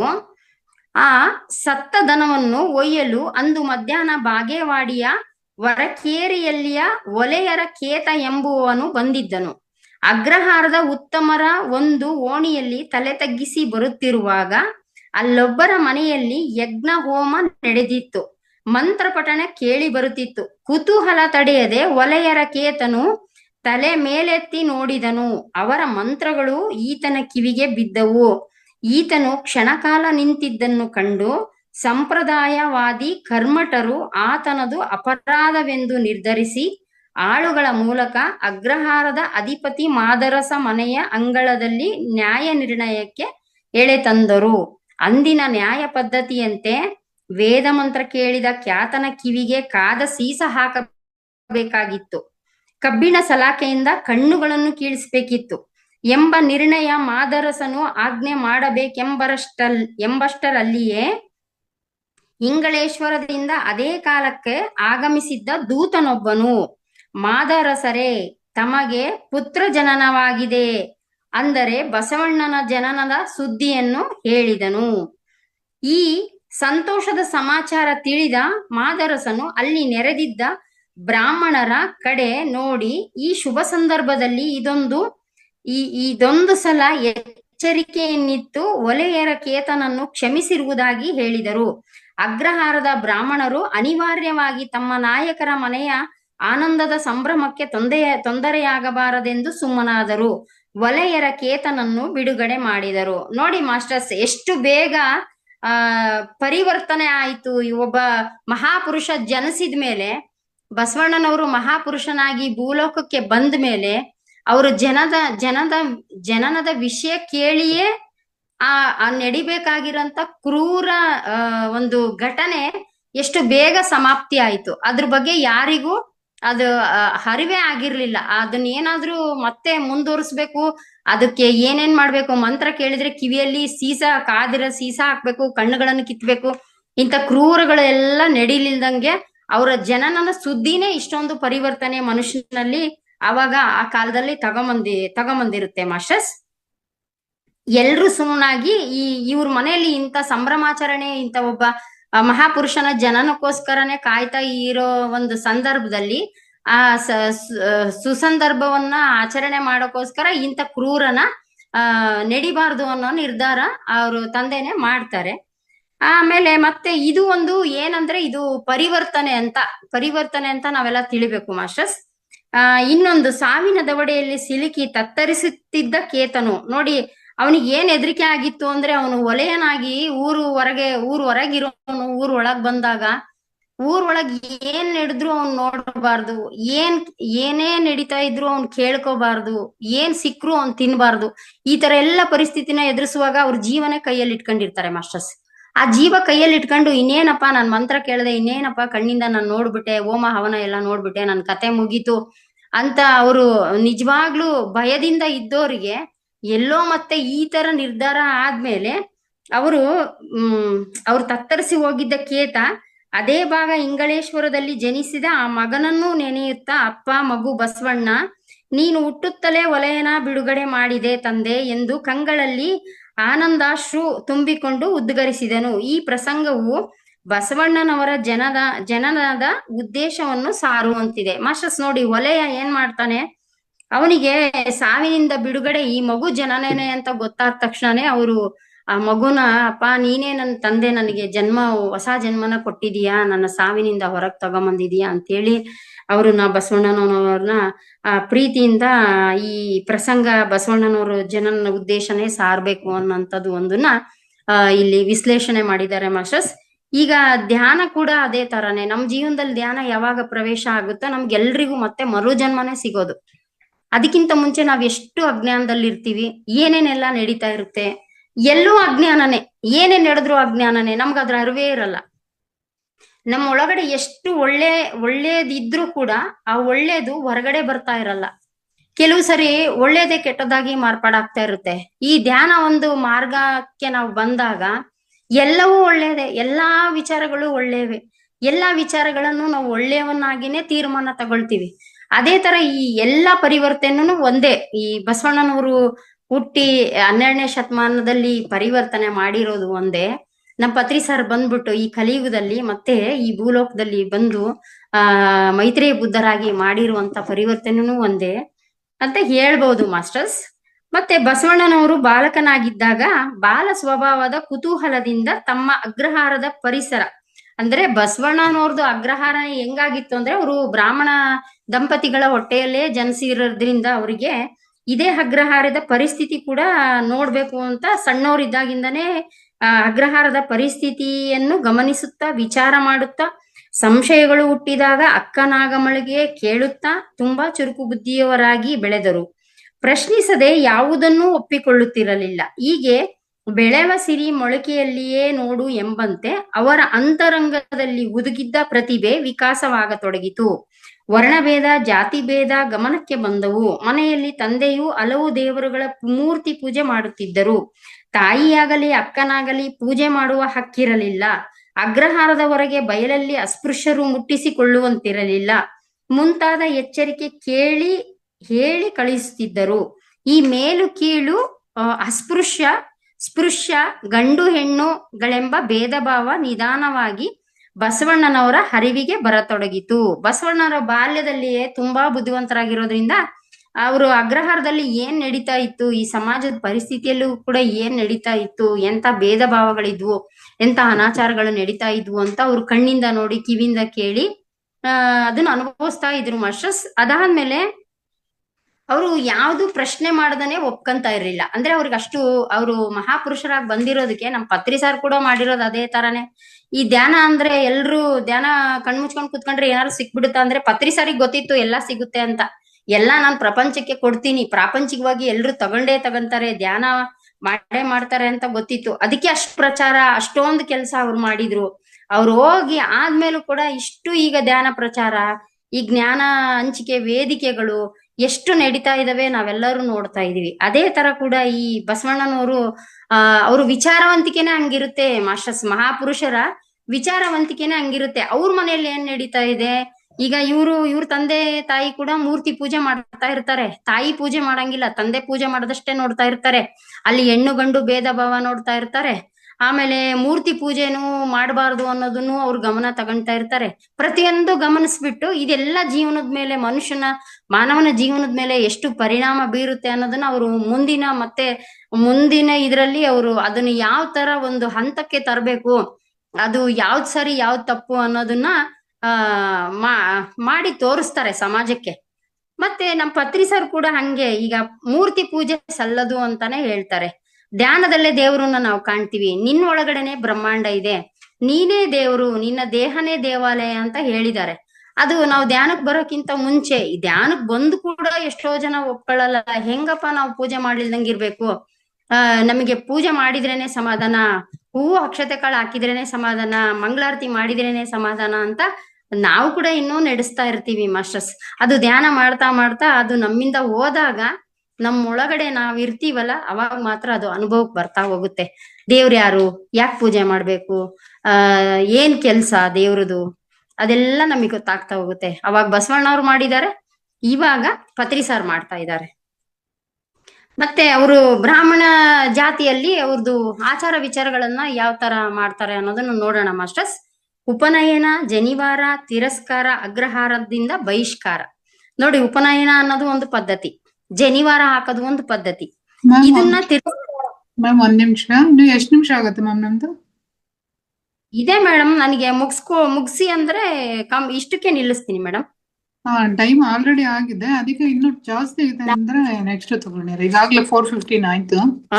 4 ಕಾಲ ಆಗಿದೆ ಮೇಡಮ್. ಹೌದು, ಆಯ್ತು ಮೇಡಮ್.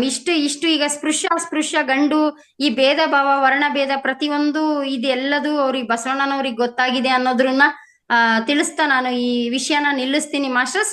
ಮತ್ತೆ ಮುಂದಿನ ಭಾಗದಲ್ಲಿ ಇನ್ನೂ ಅನೇಕ ವಿಚಾರಗಳಿದಾವೆ. ಬಸವಣ್ಣನವ್ರು ಏನ್ ಮಾಡಿದಾರೋ ಅದು ಪತ್ರಿ ಸಾರ್ ಮಾಡ್ತಾ ಇದ್ದಾರೆ, ಪತ್ರಿ ಸಾರ್ ಏನ್ ಮಾಡ್ತಾ ಇದಾರೋ ಅದನ್ನ ಅವತ್ತೇ ಅವ್ರು ಮಾಡೋಗಿದ್ದಾರೆ. ಇದ್ರ ಬಗ್ಗೆ ಇನ್ನೂ ಅನೇಕ ವಿಶ್ಲೇಷಣೆಯನ್ನ ನಾವು ಮಾಡೋಣ ಮಾಸ್ಟರ್ಸ್. ಇಲ್ಲಿಗೆ ನಾನು ಈ ವಿಷಯನ ಮುಗಿಸ್ತಾ ಇದ್ದೀನಿ. ಈ ಅವಕಾಶಕ್ಕಾಗಿ ನಾನು ತುಂಬು ಹೃದಯದ ಧನ್ಯವಾದಗಳನ್ನು ಹೇಳ್ತಾ ಈ ವಿಷಯ ಮುಗಿಸ್ತಾ ಇದ್ದೀನಿ ಮಾಸ್ಟರ್ಸ್. Thank you.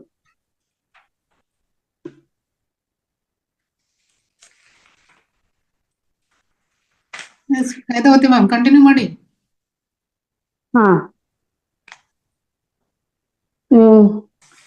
ಧನ್ಯವಾದಗಳು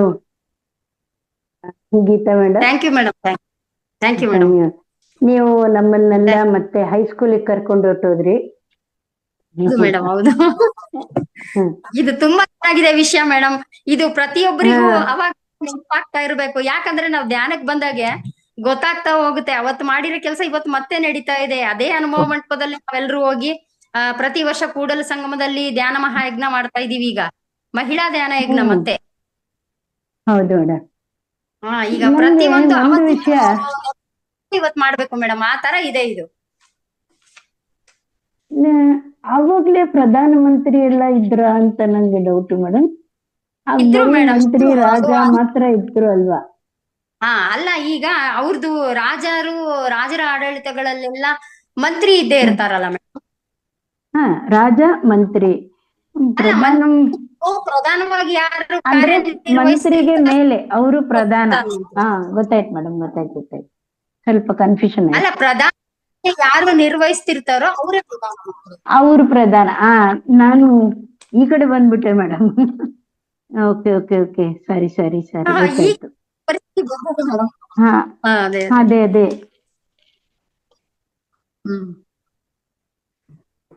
ಮತ್ತೆ ಮಾಸ್ಟರ್ಸ್ ಯಾರಿಗಾದ್ರೂ ಏನಾದ್ರೂ ಡೌಟು ಅಭಿಪ್ರಾಯ ಇದ್ರೆ ಹಂಚ್ಕೊಳ್ಳಿ ಮೇಡಮ್.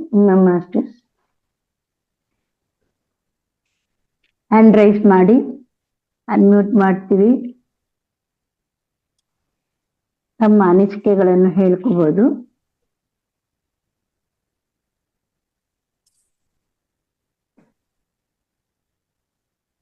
ಬಂದಿದೆ ನೋಡಿ ಮ್ಯಾಮ್, 2 ಹ್ಯಾಂಡ್ ರೈಸ್ ಬಂದಿದೆ, ಅನ್ಮಿಟ್ ಕೊಡಿ.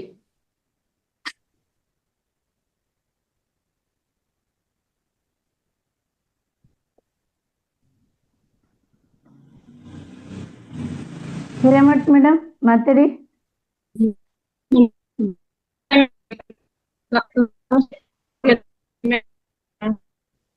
ನಿಮ್ಮ ವಾಯ್ಸ್ ನೆಟ್ ಇಶ್ಯೂ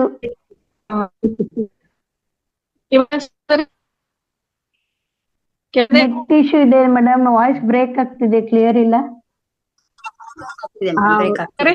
ಹೌದು, ನೆಟ್ ಇಶ್ಯೂ ಅದ ರೀ. ಮಾತಾಡಿ.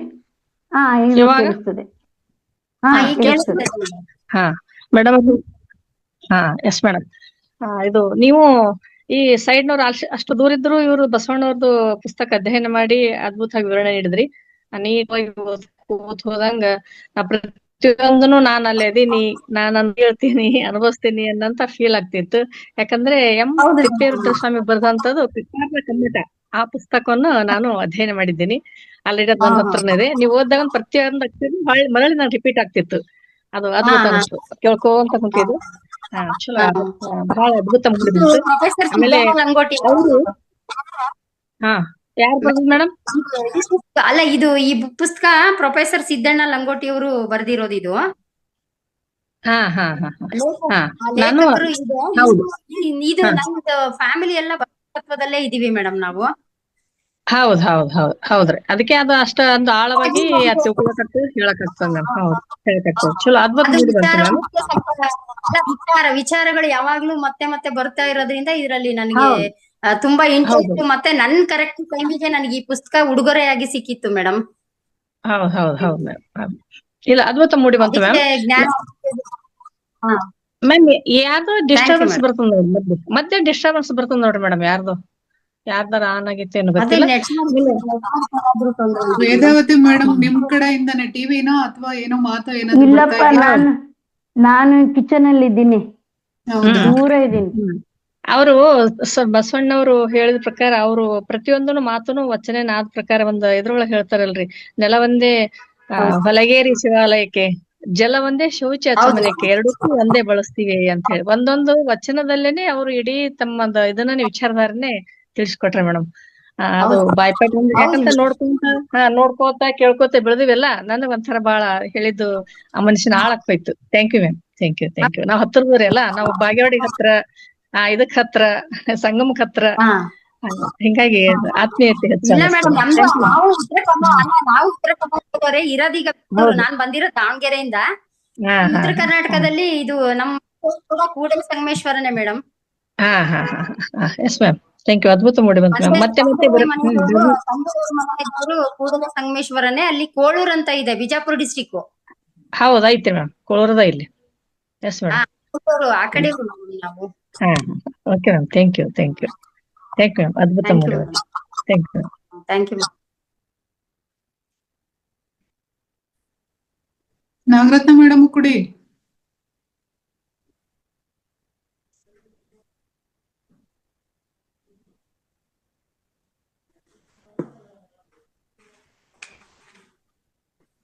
ಮಾತಾಡಿ ನಾಗರತ್ನ ಮೇಡಮ್. ಮ್ಯೂಟ್ ಆಗಿದೆ ಅವ್ರದ್ದು, ಇನ್ನೊಂದ್ಸರಿ ಕೊಡಿ ಆಪ್ಷನ್.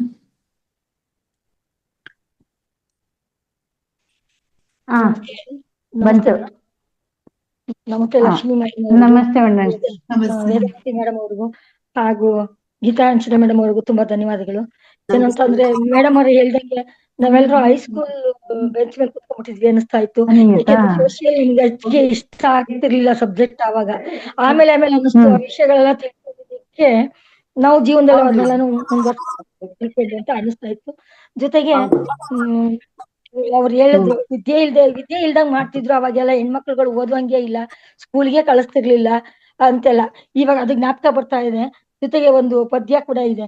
ವಿದ್ಯೆ ವಿದ್ಯೆ ಉಳ್ಳವನ ಮುಖವು ಮುದ್ದು ಬರುವಂತಿಕ್ಕು, ವಿದ್ಯೆವಿಲ್ಲದವನ ಬರಿ ಮುಖವು ಹಾಳೂರ ಹದ್ದಿನಂತಿಕ್ಕು ಸರ್ವಜ್ಞ ಅಂತ ನಮ್ ತಾಯಿ ಹೌದು ಯಾವಾಗ್ಲೂ ಮೇಡಮ್. ಹಾಗಂತ ಹೇಳೋರು. ಹೌದು ಮೇಡಮ್. ವಿದ್ಯೆ ಉಳ್ಳವನಿಗೆ ಲಕ್ಷಣವಾಗಿರುತ್ತೆ, ಯಾವಾಗ್ಲೂ ಕೂಡ ಅವನಿಗೆ ಎಲ್ಲೂ ಬೆಲೆ ಸಿಕ್ಕುತ್ತೆ. ವಿದ್ಯೆ ಉಳ್ಳವನು ಒಬ್ಬ ರಾಜ ಆ ರಾಜ್ಯಕ್ಕೆ ಮಾತ್ರ ರಾಜ ಆಗಿರ್ತಾನೆ. ಅದೇ ಹೌದು. ಇನ್ನೊಬ್ಬ ದೊಡ್ಡ ಧನವಂತಿಕ ತುಂಬಾ ಆ ಒಂದು ಜಾಗದಲ್ಲಿ ಅವನು ಶ್ರೀಮಂತ ಆಗಿರ್ತಾನೆ. ಬಟ್ ವಿದ್ಯೆ ಇಲ್ಲವನಿಗೆ ಎಲ್ಲಿ ಕೂಡ ಬೆಲೆ ಇರುತ್ತೆ ಅನ್ನೋದನ್ನ ಈ ಒಂದು ಪದ್ಯದಲ್ಲಿ ಕೂಡ ಅರ್ಥ ಮಾಡ್ಕೋಬಹುದು. ಮತ್ತೆ ಹೌದು ಮೇಡಮ್. ಹೇಳ್ಬೇಕು ಅಂತಂದ್ರೆ ನೀವು ಹಳೆ ಒಂದು ತ್ರೇತಾಯುಗದಾಗ್ಲಿ ಕಲಿಯುಗದಲ್ಲಾಗ್ಲಿ ಇವೆಲ್ಲ ದ್ವಾಪರ ಯುಗದಲ್ಲಿ ರಾಮನ ಇವ್ರನ್ನೆಲ್ಲ ನಾವು ನೆನ್ಸ್ಕೊತೀವಲ್ಲ, ಅದೇ ತರ ಈಗ ಪತ್ರಿಜಿ ಅವ್ರು ನೆನ್ಸ್ಕೊಂಡ್ರೆ ನಾವು ನಿಜವಾಗ್ಲೂ ಅವ್ರು ಒಂದು ಪರಿವರ್ತನೆಗೋಸ್ಕರ ಬಂದಿರೋದು. ನಮ್ಮೆಲ್ಲರ ಮನಸ್ಸನ್ನು ಪರಿವರ್ತನೆ ಮೇಡಮ್. ಮಾಡ್ತಾ ಇದಾರೆ. ನಾವು ಆಗ್ಬೇಕು ಅನ್ನೋದಕ್ಕೆ ಇದು ಒಂದು ತುಂಬಾ ಚೆನ್ನಾಗಿತ್ತು ಮೇಡಮ್ ಕ್ಲಾಸು. ಅಂದ್ರೆ ಹೌದು ನಿಧಾನಕ್ಕೆ ಮೇಡಮ್. ಮನನ ಮಾಡಿ ಹೇಳ್ತಾರೆ. ಓದೋದಾದ್ರೆ ನಾವೇ ಓದಿದ್ರೆ ಅಷ್ಟ ನಮ್ಗೆ ಅರ್ಥ ಆಗಿರಲ್ಲ. ಬಟ್ ಬೇರೆಯವ್ರ ಕೈ ಕೇಳಿಸ್ಕೊಂಡ್ರೆ ಅವಾಗ ಹೇಳ್ತಿದ್ರಲ್ಲ, ಕೇಳಿಸ್ಕೊಂಡವ್ರಿಗೂ ಕಿವಿಗೆ ಅರ್ಥ ಹೋಗ್ತಿದ್ರಂತೆ. ನಮ್ಗೆ ಇವಾಗ ಕಿವಿ ಅಗ್ಲ ಮಾಡ್ಕೊಳ್ಳೋ ತರ ಒಂದು ಪರಿಸ್ಥಿತಿ ಮಾಡ್ಕೊಟ್ಟಿದ್ದಾರೆ. ಕೇಳಿಸ್ಕೊಳ್ಳೋದಕ್ಕೆ ನಮ್ಗೆ ಕಿವಿ ಅಗ್ಲ ಮಾಡ್ಕೊಳ್ಳೋ. ಸಂತೋಷವಾಗಿ ನೀವ್ ಕೇಳಿಸ್ಕೊಂತ ಇರ್ತೀರಾ, ನಾನು ಉತ್ಸಾಹದಿಂದ ಹೇಳ್ತಾ ಇರ್ತೀನಿ ಮೇಡಮ್. ಹೌದು ಮೇಡಮ್, ಹೌದು. ಹೇಳೋರು ಇದ್ರೆ ಸಾಲಲ್ಲ, ಕೇಳಿಸ್ಕೊಳ್ಳೋರು ಇರ್ಬೇಕು. ಅದನ್ನ ಹೌದು. ಒಂದು ಈ ಮಹಾಭಾರತ ಕೂಡ ಹೇಳ್ತಾ ಇರ್ತಾರೆ. ಅವಾಗ ನನ್ಗೆ ಅನ್ನಿಸ್ತಾ ಇತ್ತು, ನಿಜವಾಗ್ಲೂ ತುಂಬಾ ಚೆನ್ನಾಗಿ ಅರ್ಥ ಮಾಡ್ಸಿದ್ರಿ ಮೇಡಮ್. ಧನ್ಯವಾದ ಮೇಡಮ್. Thank you madam. ಇದಕ್ಕೆಲ್ಲ ಪಟೇಲ್ ಸರ್ಗೆ ಥ್ಯಾಂಕ್ಸ್ ಹೇಳ್ಬೇಕು ಮೇಡಮ್. ನಾವೆಲ್ಲ ಇಂಥ ವೇದಿಕೆಗಳನ್ನ ಸೃಷ್ಟಿ ಮಾಡಿರೋದೇ ಅವರು. ಈ ನೋಡಿ ಜ್ಞಾನ ಹಂಚಿಕೆ ಕಾರ್ಯಕ್ರಮದಲ್ಲಿ ನಾನು ಯಾವಾಗೋ ಓದಿರೋ ಪುಸ್ತಕನ ನನಗೇನೋ ಅಲ್ಪ ಸ್ವಲ್ಪ ತಿಳಿದಿರೋದನ್ನ ಮತ್ತೆ ಸಂಪೂರ್ಣವಾಗಿ ಎಲ್ರಿಗೂ ನಾನು ಜ್ಞಾನ ಹಂಚಿಕೆ ಮಾಡ್ಬೋದು, ನಾನು ಕೂಡ ತಿಳ್ಕೊಬೋದು ಅನ್ನೋಂಥ ವೇದಿಕೆಗಳು ಸೃಷ್ಟಿಯಾಗಿರೋದು ನಮ್ಮ ಅದೃಷ್ಟ ಮೇಡಮ್. ಅದು ನಾವೆಲ್ಲ ಧ್ಯಾನಕ್ಕೆ ಬಂದಿರೋರು ನಿಜವಾಗ್ಲೂ ಅದೃಷ್ಟವಂತರು. ಒಂದು ಹರಿಕತೆ ಮಾಡ್ಬೇಕಾದ್ರೆ ಕೇಳೋರಿದ್ರೆ ಮಾತ್ರ ಹರಿಕತೆ ಮಾಡೋನ್ಗು ಇಷ್ಟ ಆಗೋದು. ಬರೀ ಸುಮ್ಮನೆ ಅವನೊಬ್ಬನೇ ಕುತ್ಕೊಂಡ್ ಕತೆ ಕೇಳಿದ್ರೆ ಸ್ಪೀಕರ್ ಮುಂದೆ ಏನ್ ಅರ್ಥ ಆಗುತ್ತೆ? ಆ ರೀತಿ ನಾವ್ ಹೇಳೋದನ್ನ ಕೇಳಿಸ್ಕೊಂಡು ಅದಕ್ಕೊಂದು ಎನ್ಕರೇಜ್ ಕೊಟ್ರೆ ಮಾತ್ರ ಹೇಳೋರ್ಗು ಬೆಲೆ ಇರುತ್ತೆ, ಕೇಳೋರ್ಗುನು ಒಂದು ಆಸಕ್ತಿಯಾಗಿ ಕೇಳ್ಕೊಂಡಾಗ ಮುಂದೆ ಜೀವನಕ್ಕೆ ಅದು ಉಪಯೋಗ ಆಗುತ್ತೆ ಮೇಡಮ್. ನಾವ್ ಕೇಳೋದೇ ಅಲ್ಲ, ನಮ್ ಜೀವನ ಇವತ್ತಿಲ್ಲ ಅಂದ್ರೆ ನಾಳೆ ಬಂದೇ ಬರುತ್ತೆ ಅದು ಉಪಯೋಗಕ್ಕೆ. ಮೇಡಮ್ ಬರುತ್ತೆ. ಅರ್ಥ ಮಾಡ್ಕೋಬೇಕು ಮೇಡಮ್. ಧನ್ಯವಾದ. ಬಾಲ್ಯದಲ್ಲಿ ಓದಿದಾಗ ಇದನ್ನೆಲ್ಲ ನಾವು ಅರ್ಥ ಮಾಡ್ಕೊಳಂತ ವಯಸ್ಸಿರ್ಲಿಲ್ಲ ಮೇಡಮ್ ನಮ್ಗ ಅವಾಗ. ಅದನ್ನ ಏನ್ ಮಾಡ್ತಿದ್ವಿ, ಪಾಠ ತರ ಕೇಳ್ತಿದ್ವಿ. ಹೌದು. ಅತಿಯಾದ ಬುದ್ಧಿವಂತಿಕೆ ಇರೋರು ಅದನ್ನ ತುಂಬಾ ಬೇಗ ಗ್ರಹಿಸ್ಕೊಂತಿದ್ರು. ಹೌದು ಮೇಡಮ್. ಆಮೇಲೆ ಎಲ್ರು ಬಿಟ್ಟಾಕಿರೋರು ಎಷ್ಟೋ ಜನ ಇದೀವಿ. ಹೌದು ಮೇಡಮ್. ಕೂಡಲ ಸಂಗಮಕ್ಕೆ ನಾವು ಬಂದ್ಮೇಲೆ ಅನ್ನಿಸ್ತು ಮೇಡಮ್, ನಿಜವಾಗ್ಲೂ ಅದು ಎಂತ ಪ್ಲೇಸ್ ಅಂತ. ಜೊತೆಗೆ ನನಗೆ ಅನ್ನಿಸ್ತಾ ಇತ್ತು, ಕೂಡಲ ಸಂಗಮದಲ್ಲಿ ಅಲ್ಲಿ ಫೋಟೋಗಳು ಒಂದ್ ದಿನ ಎಲ್ಲ ಬೇಕು ಮೇಡಮ್. ಒಂದ್ ಝೂ ನಲ್ಲಿ ಒಂದು ಫುಲ್ ವಿಡಿಯೋ ಮಾಡ್ಕೊಂಡ್ ಬಂದಿದ್ದೆ. ನನ್ ಮೊಬೈಲ್ ಹಾಳಾಗೋಯ್ತು, ಅಷ್ಟು ಮಟ್ಟಿಗೆ ವಿಡಿಯೋ ಮಾಡ್ಕೊಂಡ್ ಬಂದಿದ್ದೆ ಮೇಡಮ್. ತುಂಬಾ ಚೆನ್ನಾಗಿತ್ತು ಮೇಡಮ್. ಕುಡುಗುಸು ಅಂತಾರಲ್ಲ, ಅದು ಕೋಳೂರು, ಅದು ನನಗೆ ಗೊತ್ತಿರ್ಲಿಲ್ಲ ಮೇಡಮ್. ಅದು ಕೋಳೂರು ಕುಡುಗುಸು ಅಂತ ನಿಜವಾಗ್ಲೂ ಭಕ್ತಿಗೆ ಅದು ಊರು ಒಂದು ಹೆಸರಾಗಿದೆ ಅಂತ ಅನ್ಕೋತಾ ಇದ್ದೀನಿ. Thank you Nagaratna ma'am, thank you. ಧನ್ಯವಾದ. ನಮ್ಗಿನ್ನು 5 ನಿಮಿಷಗಳ ಕಾಲ ಕಾಲಾವಕಾಶ ಇದೆ. ಯಾರಾದ್ರೂ ನಿಮ್ದು ಏನಾದ್ರೂ ಕ್ವಶನ್ಸ್ ಅಥವಾ ಅನಿಸಿಕೆಗಳಿದ್ರೆ 5 ನಿಮಿಷಗಳ ಕಾಲಾವಕಾಶ ಇರೋದ್ರಿಂದ ಹ್ಯಾಂಡ್ ರೈಸ್ ಮಾಡಿ ಮಾಸ್ಟರ್ಸ್, ಹ್ಯಾಂಡ್ ರೈಸ್ ಮಾಡಿ ಮಾತಾಡಿ. 5 ನಿಮಿಷಗಳ ಕಾಲಾವಕಾಶ ನಮ್ಗೆ. ಥ್ಯಾಂಕ್ ಯು ಮ್ಯಾಮ್, ತುಂಬಾ ಚೆನ್ನಾಗಿ ತಿಳಿಸ್ಕೊಟ್ರಿ ಮ್ಯಾಮ್. ಅಂದ್ರೆ ಸರ್ವಜ್ಞರು ಇದ್ದಂತ ಕಾಲದಲ್ಲಿ ಸಾಮಾಜಿಕ ಪರಿಸ್ಥಿತಿ ಯಾವ ತರ ಇತ್ತು, ಹಾಗೆ ರಾಜಕೀಯ ಪರಿಸ್ಥಿತಿ ಯಾವ ತರ ಇತ್ತು, ಹಾಗೇನೆ ಅವರು ಹುಟ್ಟಿದಂತ ಅಂದ್ರೆ ಬಸವಣ್ಣನವರು ಹುಟ್ಟಿದಾಗ ಯಾವ ತರ ಪರಿಸ್ಥಿತಿ ಇತ್ತು, ಮತ್ತೆ ಅವರು ಜನನ ಕಾಲದಲ್ಲಿ ನಂತರ ಯಾವ ತರ ಆಯ್ತು ಅನ್ನೋದನ್ನೆಲ್ಲ ತುಂಬಾ ಚೆನ್ನಾಗಿ ತಿಳಿಸ್ಕೊಟ್ರಿ ಮ್ಯಾಮ್. ಅಂದ್ರೆ ನಾವು ಎಲ್ಲರೂ ಹೇಳ್ದಂಗೆ ನಾವು ಒಂದು ಸ್ಕೂಲ್ಗೆ ಹೋದ್ವಿ, ಒಂದು 6th 7th ಆವಾಗ ಕೇಳಿದ್ವಿ. ಅಂದ್ರೆ ಆವಾಗ ಇಷ್ಟು ಇಂಟ್ರೆಸ್ಟ್ ಕೊಟ್ಟು ಕೇಳುವಂತ ಮನಸ್ಸು ಇರ್ತಿರ್ಲಿಲ್ಲ. ಇದೇನೋ ಒಂದು ಕೊಯ್ತಾರ ಇದೆಲ್ಲ ಯಾರಿಗ್ ತಲೆ ಹೋಗುತ್ತೆ ಅನ್ನೋ ತರ ಇತ್ತು ಮ್ಯಾಮ್. ಅವಾಗ ಇಷ್ಟೊಂದು ಇಂಟ್ರೆಸ್ಟ್ ಕೊಟ್ಟು ಕೇಳೋವಂತ ಪರಿಸ್ಥಿತಿನಲ್ಲಿ ನಾವ್ಯಾರು ಇರ್ಲಿಲ್ಲ. ಈಗ ಕೇಳುವಂತ ಇಂಟ್ರೆಸ್ಟ್ ಇದೆ. ಅಂದ್ರೆ ಈಗ ಒಂದು ಸ್ಕೂಲ್ ತರಾನೇ ಆಗ್ತಾ ಇದೆ ಮ್ಯಾಮ್ ನಮ್ಗೆ. ತುಂಬಾ ಚೆನ್ನಾಗಿ ತಿಳಿಸ್ಕೊಟ್ರು. ಅಲ್ಲ, ಆಧ್ಯಾತ್ಮಿಕವಾಗಿ ನಾವ್ ಯಾವಾಗ ಜ್ಞಾನವನ್ನು ಪಡಿತಾ ಹೋಗ್ತೀವೋ ಇದೆಲ್ಲ ಬೇಕಾಗುತ್ತೆ, ಇದೆಲ್ಲ ಖುಷಿ ಕೊಡುತ್ತೆ ಮೇಡಮ್.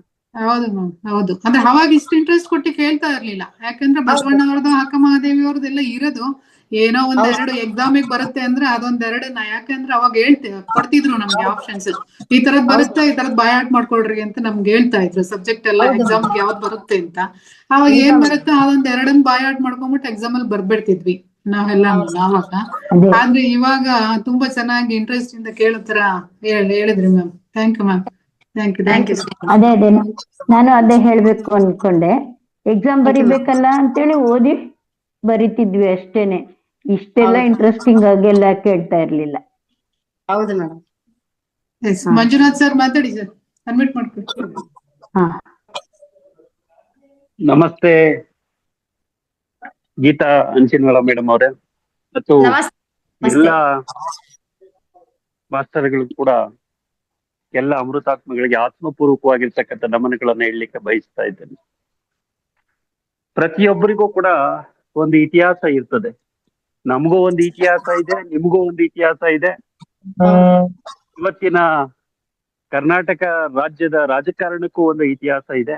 ಇದೆ ಸರ್, ಇದೆ. ಹಾಗೇನೆ ಹ್ಮ್. ಯಾರಿಗೆ ಇತಿಹಾಸ ಗೊತ್ತಿದೆ ಅವರು ಮಾತ್ರ ಇತಿಹಾಸವನ್ನ ನಿರ್ಮಾಣ ಮಾಡ್ಲಿಕ್ಕೆ ಸಾಧ್ಯ ಇದೆ. ಇದೆ ಸರ್, ಹೌದು ಸರ್. ಇತಿಹಾಸವನ್ನ ಅರಿದೇ ಇರ್ತಕ್ಕಂಥ ಜನ ಯಾವತ್ತಿಗೂ ಕೂಡ ಇತಿಹಾಸವನ್ನ ನಿರ್ಮಾಣ ಮಾಡ್ಲಿಕ್ಕೆ ಸಾಧ್ಯ ಇಲ್ಲ ಅನ್ನುವಂತ ಜನಪ್ರಿಯವಾಗಿರ್ತಕ್ಕಂಥ ನಾಣ್ಣುಡಿಯನ್ನ ನಾವೆಲ್ಲರೂ ಕೂಡ ಕೇಳ್ಕೊಂಡ್ ಬಂದಿದ್ದೀವಿ. ಹೌದು ಸರ್. ಹಾಗೇನೆ ನಮ್ಮ ಮಹಾವತಾರ್ ಫೌಂಡೇಶನ್ಗೂ ಕೂಡ ಒಂದು ಇತಿಹಾಸ ಇದೆ. ಒಂದು ಇತಿಹಾಸವನ್ನ ಸೃಷ್ಟಿ ಮಾಡ್ತಕ್ಕಂಥ ಮಹಾವತಾರ್ ಫೌಂಡೇಶನ್ ನ ಸಂಸ್ಥಾಪಕರಾಗಿರ್ತಕ್ಕಂಥ ರಂಗನಾಥ್ ಗುರೂಜಿಯವರು ಮತ್ತೆ ಹೌದು ಲಕ್ಷ್ಮಿ ಸರ್. ಮೇಡಮ್ ಅವರು ಕೂಡ ಮಹಾವತಾರ್ ಫೌಂಡೇಶನಿನ ಲೆಗಸಿ ಅಂತ ನಾವೇನ್ ಹೇಳ್ತೇವೆ, ಹೌದು ಹೆಜ್ಜೆ ಗುರುತುಗಳನ್ನ ನಿರ್ಮಾಣ ಹೌದು ಸರ್. ಮಾಡ್ಲಿಕ್ಕೆ ಹೊರಟಿದ್ದಾರೆ. ಸರ್, ನಿಜ ಮುಂದಿನ ಸರ್. ಪೀಳಿಗೆಗೆ ಯಾರು ಕೂಡ ಶಾಶ್ವತರಲ್ಲ ಈ ಜಗತ್ತಿಗೆ. ಹೌದು. ನಮ್ಮ ಎಲ್ಲರ ನಂತರ ಅಂತ್ಯ ಅನ್ನೋದು ಯಾವತ್ತೂ ಕೂಡ ಇದ್ದೇ ಇರ್ತದೆ. ಪ್ರತಿಯೊಂದು ಜೀವಿ ಈ ಲೋಕದಲ್ಲಿ ಹುಟ್ಟಿದ ಮೇಲೆ ಆ ಜೀವಕ್ಕೆ ಒಂದು ಅಂತ್ಯ ಅಂತ ಇರ್ತದೆ. ಆ ಅಂತ್ಯದ ನಂತರ ಆ ಇತಿಹಾಸವನ್ನ ಓದ್ಲಿಕ್ಕೆ ಪ್ರಾರಂಭ ಮಾಡ್ತಾರೆ. ಹಾಗೇನೆ ಇವತ್ತು ಮಹಾವತಾರ್ ಫೌಂಡೇಶನ್ ಸಂಸ್ಥಾಪಕರಾಗಿರ್ತಕ್ಕಂಥ ಲಕ್ಷ್ಮೀ ರಂಗನಾಥ್ ಗುರೂಜಿಯವರು ಮಹಾವತಾರ್ ಫೌಂಡೇಶನ್ ಅನ್ನ ಪ್ರಾರಂಭ ಮಾಡಿ ಒಂದು ಹೆಜ್ಜೆ ಗುರುತುಗಳನ್ನ, ಲೆಗಸಿಯನ್ನ ಇಡ್ಲಿಕ್ಕೆ ಹೊರಟಿದ್ದಾರೆ. ಹೌದು ಅದು ಸರ್. ಮುಂದಿನ ತಲೆಮಾರಿಗೆ ಅದು ಆಧ್ಯಾತ್ಮಿಕ ಜಗತ್ತಿನಲ್ಲಿ ಒಂದು ಹೊಸ ಇತಿಹಾಸವನ್ನ ಸೃಷ್ಟಿ ಮಾಡ್ತದೆ. ಹೌದು ಆ ಸರ್. ಇತಿಹಾಸದ ಪುಟಗಳಲ್ಲಿ ನೀವೆಲ್ಲರೂ ಕೂಡ ಒಂದು ಸಣ್ಣ ಸಣ್ಣ ಅಕ್ಷರಗಳಾಗಿ, ಒಂದು ಸೆಂಟೆನ್ಸ್ಗಳಾಗಿ, ವಾಕ್ಯಗಳಾಗಿ ಆ ಮಹಾವತಾರ್ ಫೌಂಡೇಶನ್ನಿನ ಹ್ಮ್. ಆ ಮಹಾನ್ ಗ್ರಂಥ ಏನಿರ್ತದೆ ಆ ಗ್ರಂಥದಲ್ಲಿ ಬಹುತೇಕ ಮುಂದಿನ ಪೀಳಿಗೆಗೆ ಗ್ರಂಥ ಇರೋದಿಲ್ಲ, ವಿಡಿಯೋಗಳಿರ್ತದೆ. ಆ ಹಾ, ವಿಡಿಯೋಗಳಿಂದ ಒಂದು ಡಾಕ್ಯುಮೆಂಟರಿ ಆಗ್ತದೆ. ಆ ಡಾಕ್ಯುಮೆಂಟರಿಗಳಲ್ಲಿ ಒಂದು ಸಣ್ಣ ಸಣ್ಣ ಇರುವೆಗಳಾಗಿ ನಾವು ಕಾಣಿಸ್ಕೊಳ್ತೇವೆ. ಹಾಗಾಗಿ ಹೌದು. ನೀವು ಹೌದು ಸರ್. ಬಸವಣ್ಣನವರ ಕಾಲದ ಇತಿಹಾಸವನ್ನ ಬಹಳ ಚೆನ್ನಾಗಿ ನಿರೂಪಿಸಿದ್ದೀರಿ.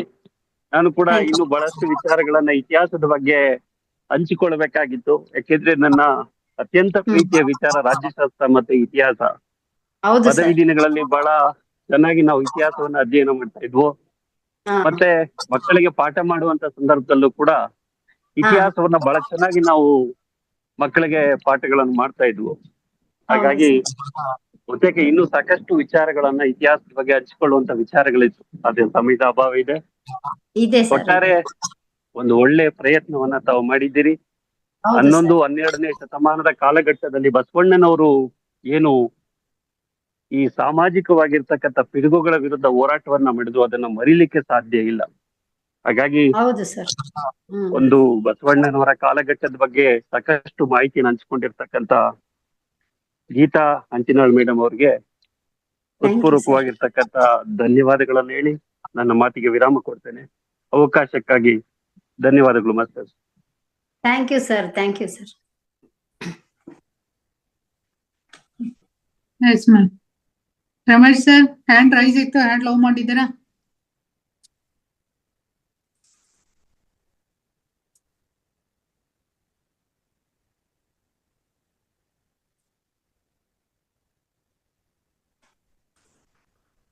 ಆಪ್ಷನ್ ಕೊಟ್ಟಿದ್ದೀನಿ, ಮಾತಾಡಿ ಸರ್. ಮೇಡಮ್ ತುಂಬಾ ಚೆನ್ನಾಗಿ ಸ್ವಾಧ್ಯಾಯನ ಕೊಟ್ರಿ. ಆಮೇಲೆ ಇವಾಗ ನನ್ಗೊಂದೇ ಒಂದು ಪ್ರಶ್ನೆ ಏನಂದ್ರೆ, ಬಿದರ್ ಇದೆಯಲ್ಲ, ಬಿದರ್ ಅನ್ನೋ ರಾಜ್ಯದಲ್ಲಿ ಒಂದು ಕ್ರಾಂತಿಕಾರಿ ಆಯ್ತು. ಬಸವಣ್ಣ ಟೈಮ್ ನಲ್ಲಿ ಒಂದು ಕ್ರಾಂತಿಕಾರಿ ಆಯ್ತು. ಅದ್ರ ಬಗ್ಗೆ ಏನಾದ್ರು ಮಾಹಿತಿ ಏನಾದ್ರು ಕೊಡ್ತೀರಾ ಮೇಡಮ್? ಇರುತ್ತೆ ಸರ್. ಮುಂದೆ ಇನ್ನು ತುಂಬಾ ಇದೆ. ಇದು ಬಸವಣ್ಣನ ನಂತರದ್ದು ಈಗ ಇನ್ನು ಶುರು ಆಗುತ್ತೆ ಸರ್. ಅದಕ್ಕೋಸ್ಕರ ಅದ್ರ ಬಗ್ಗೆ ಸ್ವಲ್ಪ ಅಲ್ಲ ಸರ್, ಅವ್ರು ಮಾಡಿರೋಂತ ಕ್ರಾಂತಿಗಳಲ್ಲೇ ಇನ್ಮೇಲೆ ಬರುತ್ತೆ. ನನಗೆ ಯಾವಾಗ ಅವಕಾಶ ಕೊಡ್ತಾರೋ ಅವಾಗ ಒಂದೊಂದೇ ಅಧ್ಯಾಯವಾಗಿ ಕೊಡ್ತಾ ಹೋಗ್ತೀನಿ ಸರ್. ಮುಂದಿನ ಒಂದು ಸ್ವಾಧ್ಯಾಯದಲ್ಲಿ ಸ್ವಲ್ಪ ಅದನ್ನ ಸ್ವಲ್ಪ ಹಂಚ್ಕೊಳ್ಳಿ ಮೇಡಮ್. ಬಿದರ್ದು ಸ್ವಲ್ಪ ಹಂಚ್ಕೊಳ್ಳಿ, ಸ್ವಲ್ಪ ಅದ್ರ ಬಗ್ಗೆ ನಾವು ತಿಳ್ಕೊಬೇಕು ಅಂತ ಕುತೂಹಲ ಇದೆ, ಸ್ವಲ್ಪ ಹಂಚ್ಕೊಳ್ಳಿ. ಮಾಡೋಣ ಸರ್. ಇವನು ಬಸವಣ್ಣವರು ಆಕ್ಚುಲಿ ಬ್ರಾಹ್ಮಣರ ಇದರಲ್ಲಿ ಹುಟ್ಟಿರೋದಲ್ವಾ ಮೇಡಮ್? ಜನವರನ್ನ ಕಿತ್ತು ಬಿಸಾಕ್ಬಿಟ್ರು, ಜನವರನ್ನೇ ಕಿತ್ತು ಬಿಸಾಕ್ಬಿಡ್ತಾರ ಅವರು. ಅಲ್ಲ, ಅವ್ರದ್ದು ಜನನ ಆಗಿರೋದು ಅದೇ ಇದ್ರಲ್ಲಿ, ಆದ್ರೆ ಅವರು ಆರಿಸ್ಕೊಂಡಿರೋದು ಶೈವ ಧರ್ಮನ ಆರಿಸ್ಕೊಂಡ್ರು. ಯಾಕೆ ಅಂದ್ರೆ ಅವ್ರಿಗೆ ಎಲ್ಲ ಅನಾಚಾರಗಳನ್ನ ನೋಡಿ ಬೇಜಾರಾಗ್ಬಿಟ್ಟು ಒಂದನ್ನ ನಾನು ಏನಾದ್ರೂ ಮಾಡ್ಬೇಕು ಅನ್ನೋದು, ಅವರು ಬಂದಿರೋದೇ ಪರಿವರ್ತನೆಗೆ ಸರ್, ಜಗತ್ ಪರಿವರ್ತನೆ ಮಾಡಕ್ಕೆ ಬಂದಿರೋದು. ಅದು ಅವ್ರ ಒಳಗಡೆಯಿಂದ ಏನ್ ಹೇಳ್ತೋ ಅದನ್ನ ಅವರು ರೆಡಿ ಆಗಿ ನಮ್ಗೆಲ್ಲರಿಗೂ ಕೊಡ್ತಾ ಹೋದ್ರು ಸರ್. ಅದು ಈ ಪತ್ರಿ ಸರ್ ಏನ್ ಮಾಡಿದ್ದಾರೆ, ಧ್ಯಾನದ ರೂಪದಲ್ಲಿ ನಮಗೆ ಕೊಡ್ತಾ ಇದ್ದಾರೆ.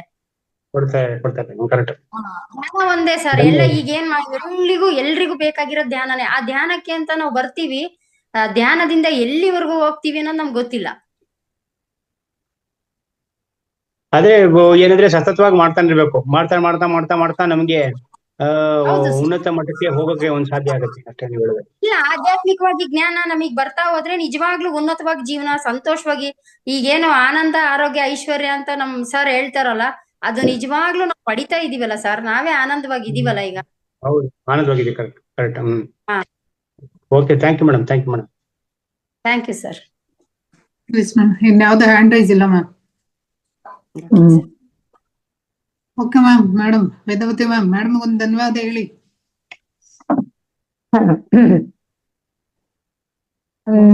ಮತ್ತೆ ಅದ್ಭುತವಾದ ಜ್ಞಾನ ಬಸವಣ್ಣನವರ ಬಗ್ಗೆ ಹಂಚಿಕೊಂಡಿದ್ದಕ್ಕೆ ಗೀತಾ ಅವರಿಗೆ ಎಲ್ಲ ಧ್ಯಾನ ಕಡೆಯಿಂದ ಹೃತ್ಪೂರ್ವಕ ಧನ್ಯವಾದಗಳು. ಮತ್ತೆ ಲಕ್ಷ್ಮೀ ಮಹೇಶ್ ಅವರಿಗೂ ಹೋಸ್ಟ್ ಆಗಿ ಮಾಡಿದ್ದಕ್ಕೆ ಧನ್ಯವಾದಗಳು ಮೇಡಮ್. ನಮಗೂ ಅವಕಾಶ ನೀಡಿದ್ದಕ್ಕಾಗಿ ಧನ್ಯವಾದಗಳು ಮೇಡಮ್.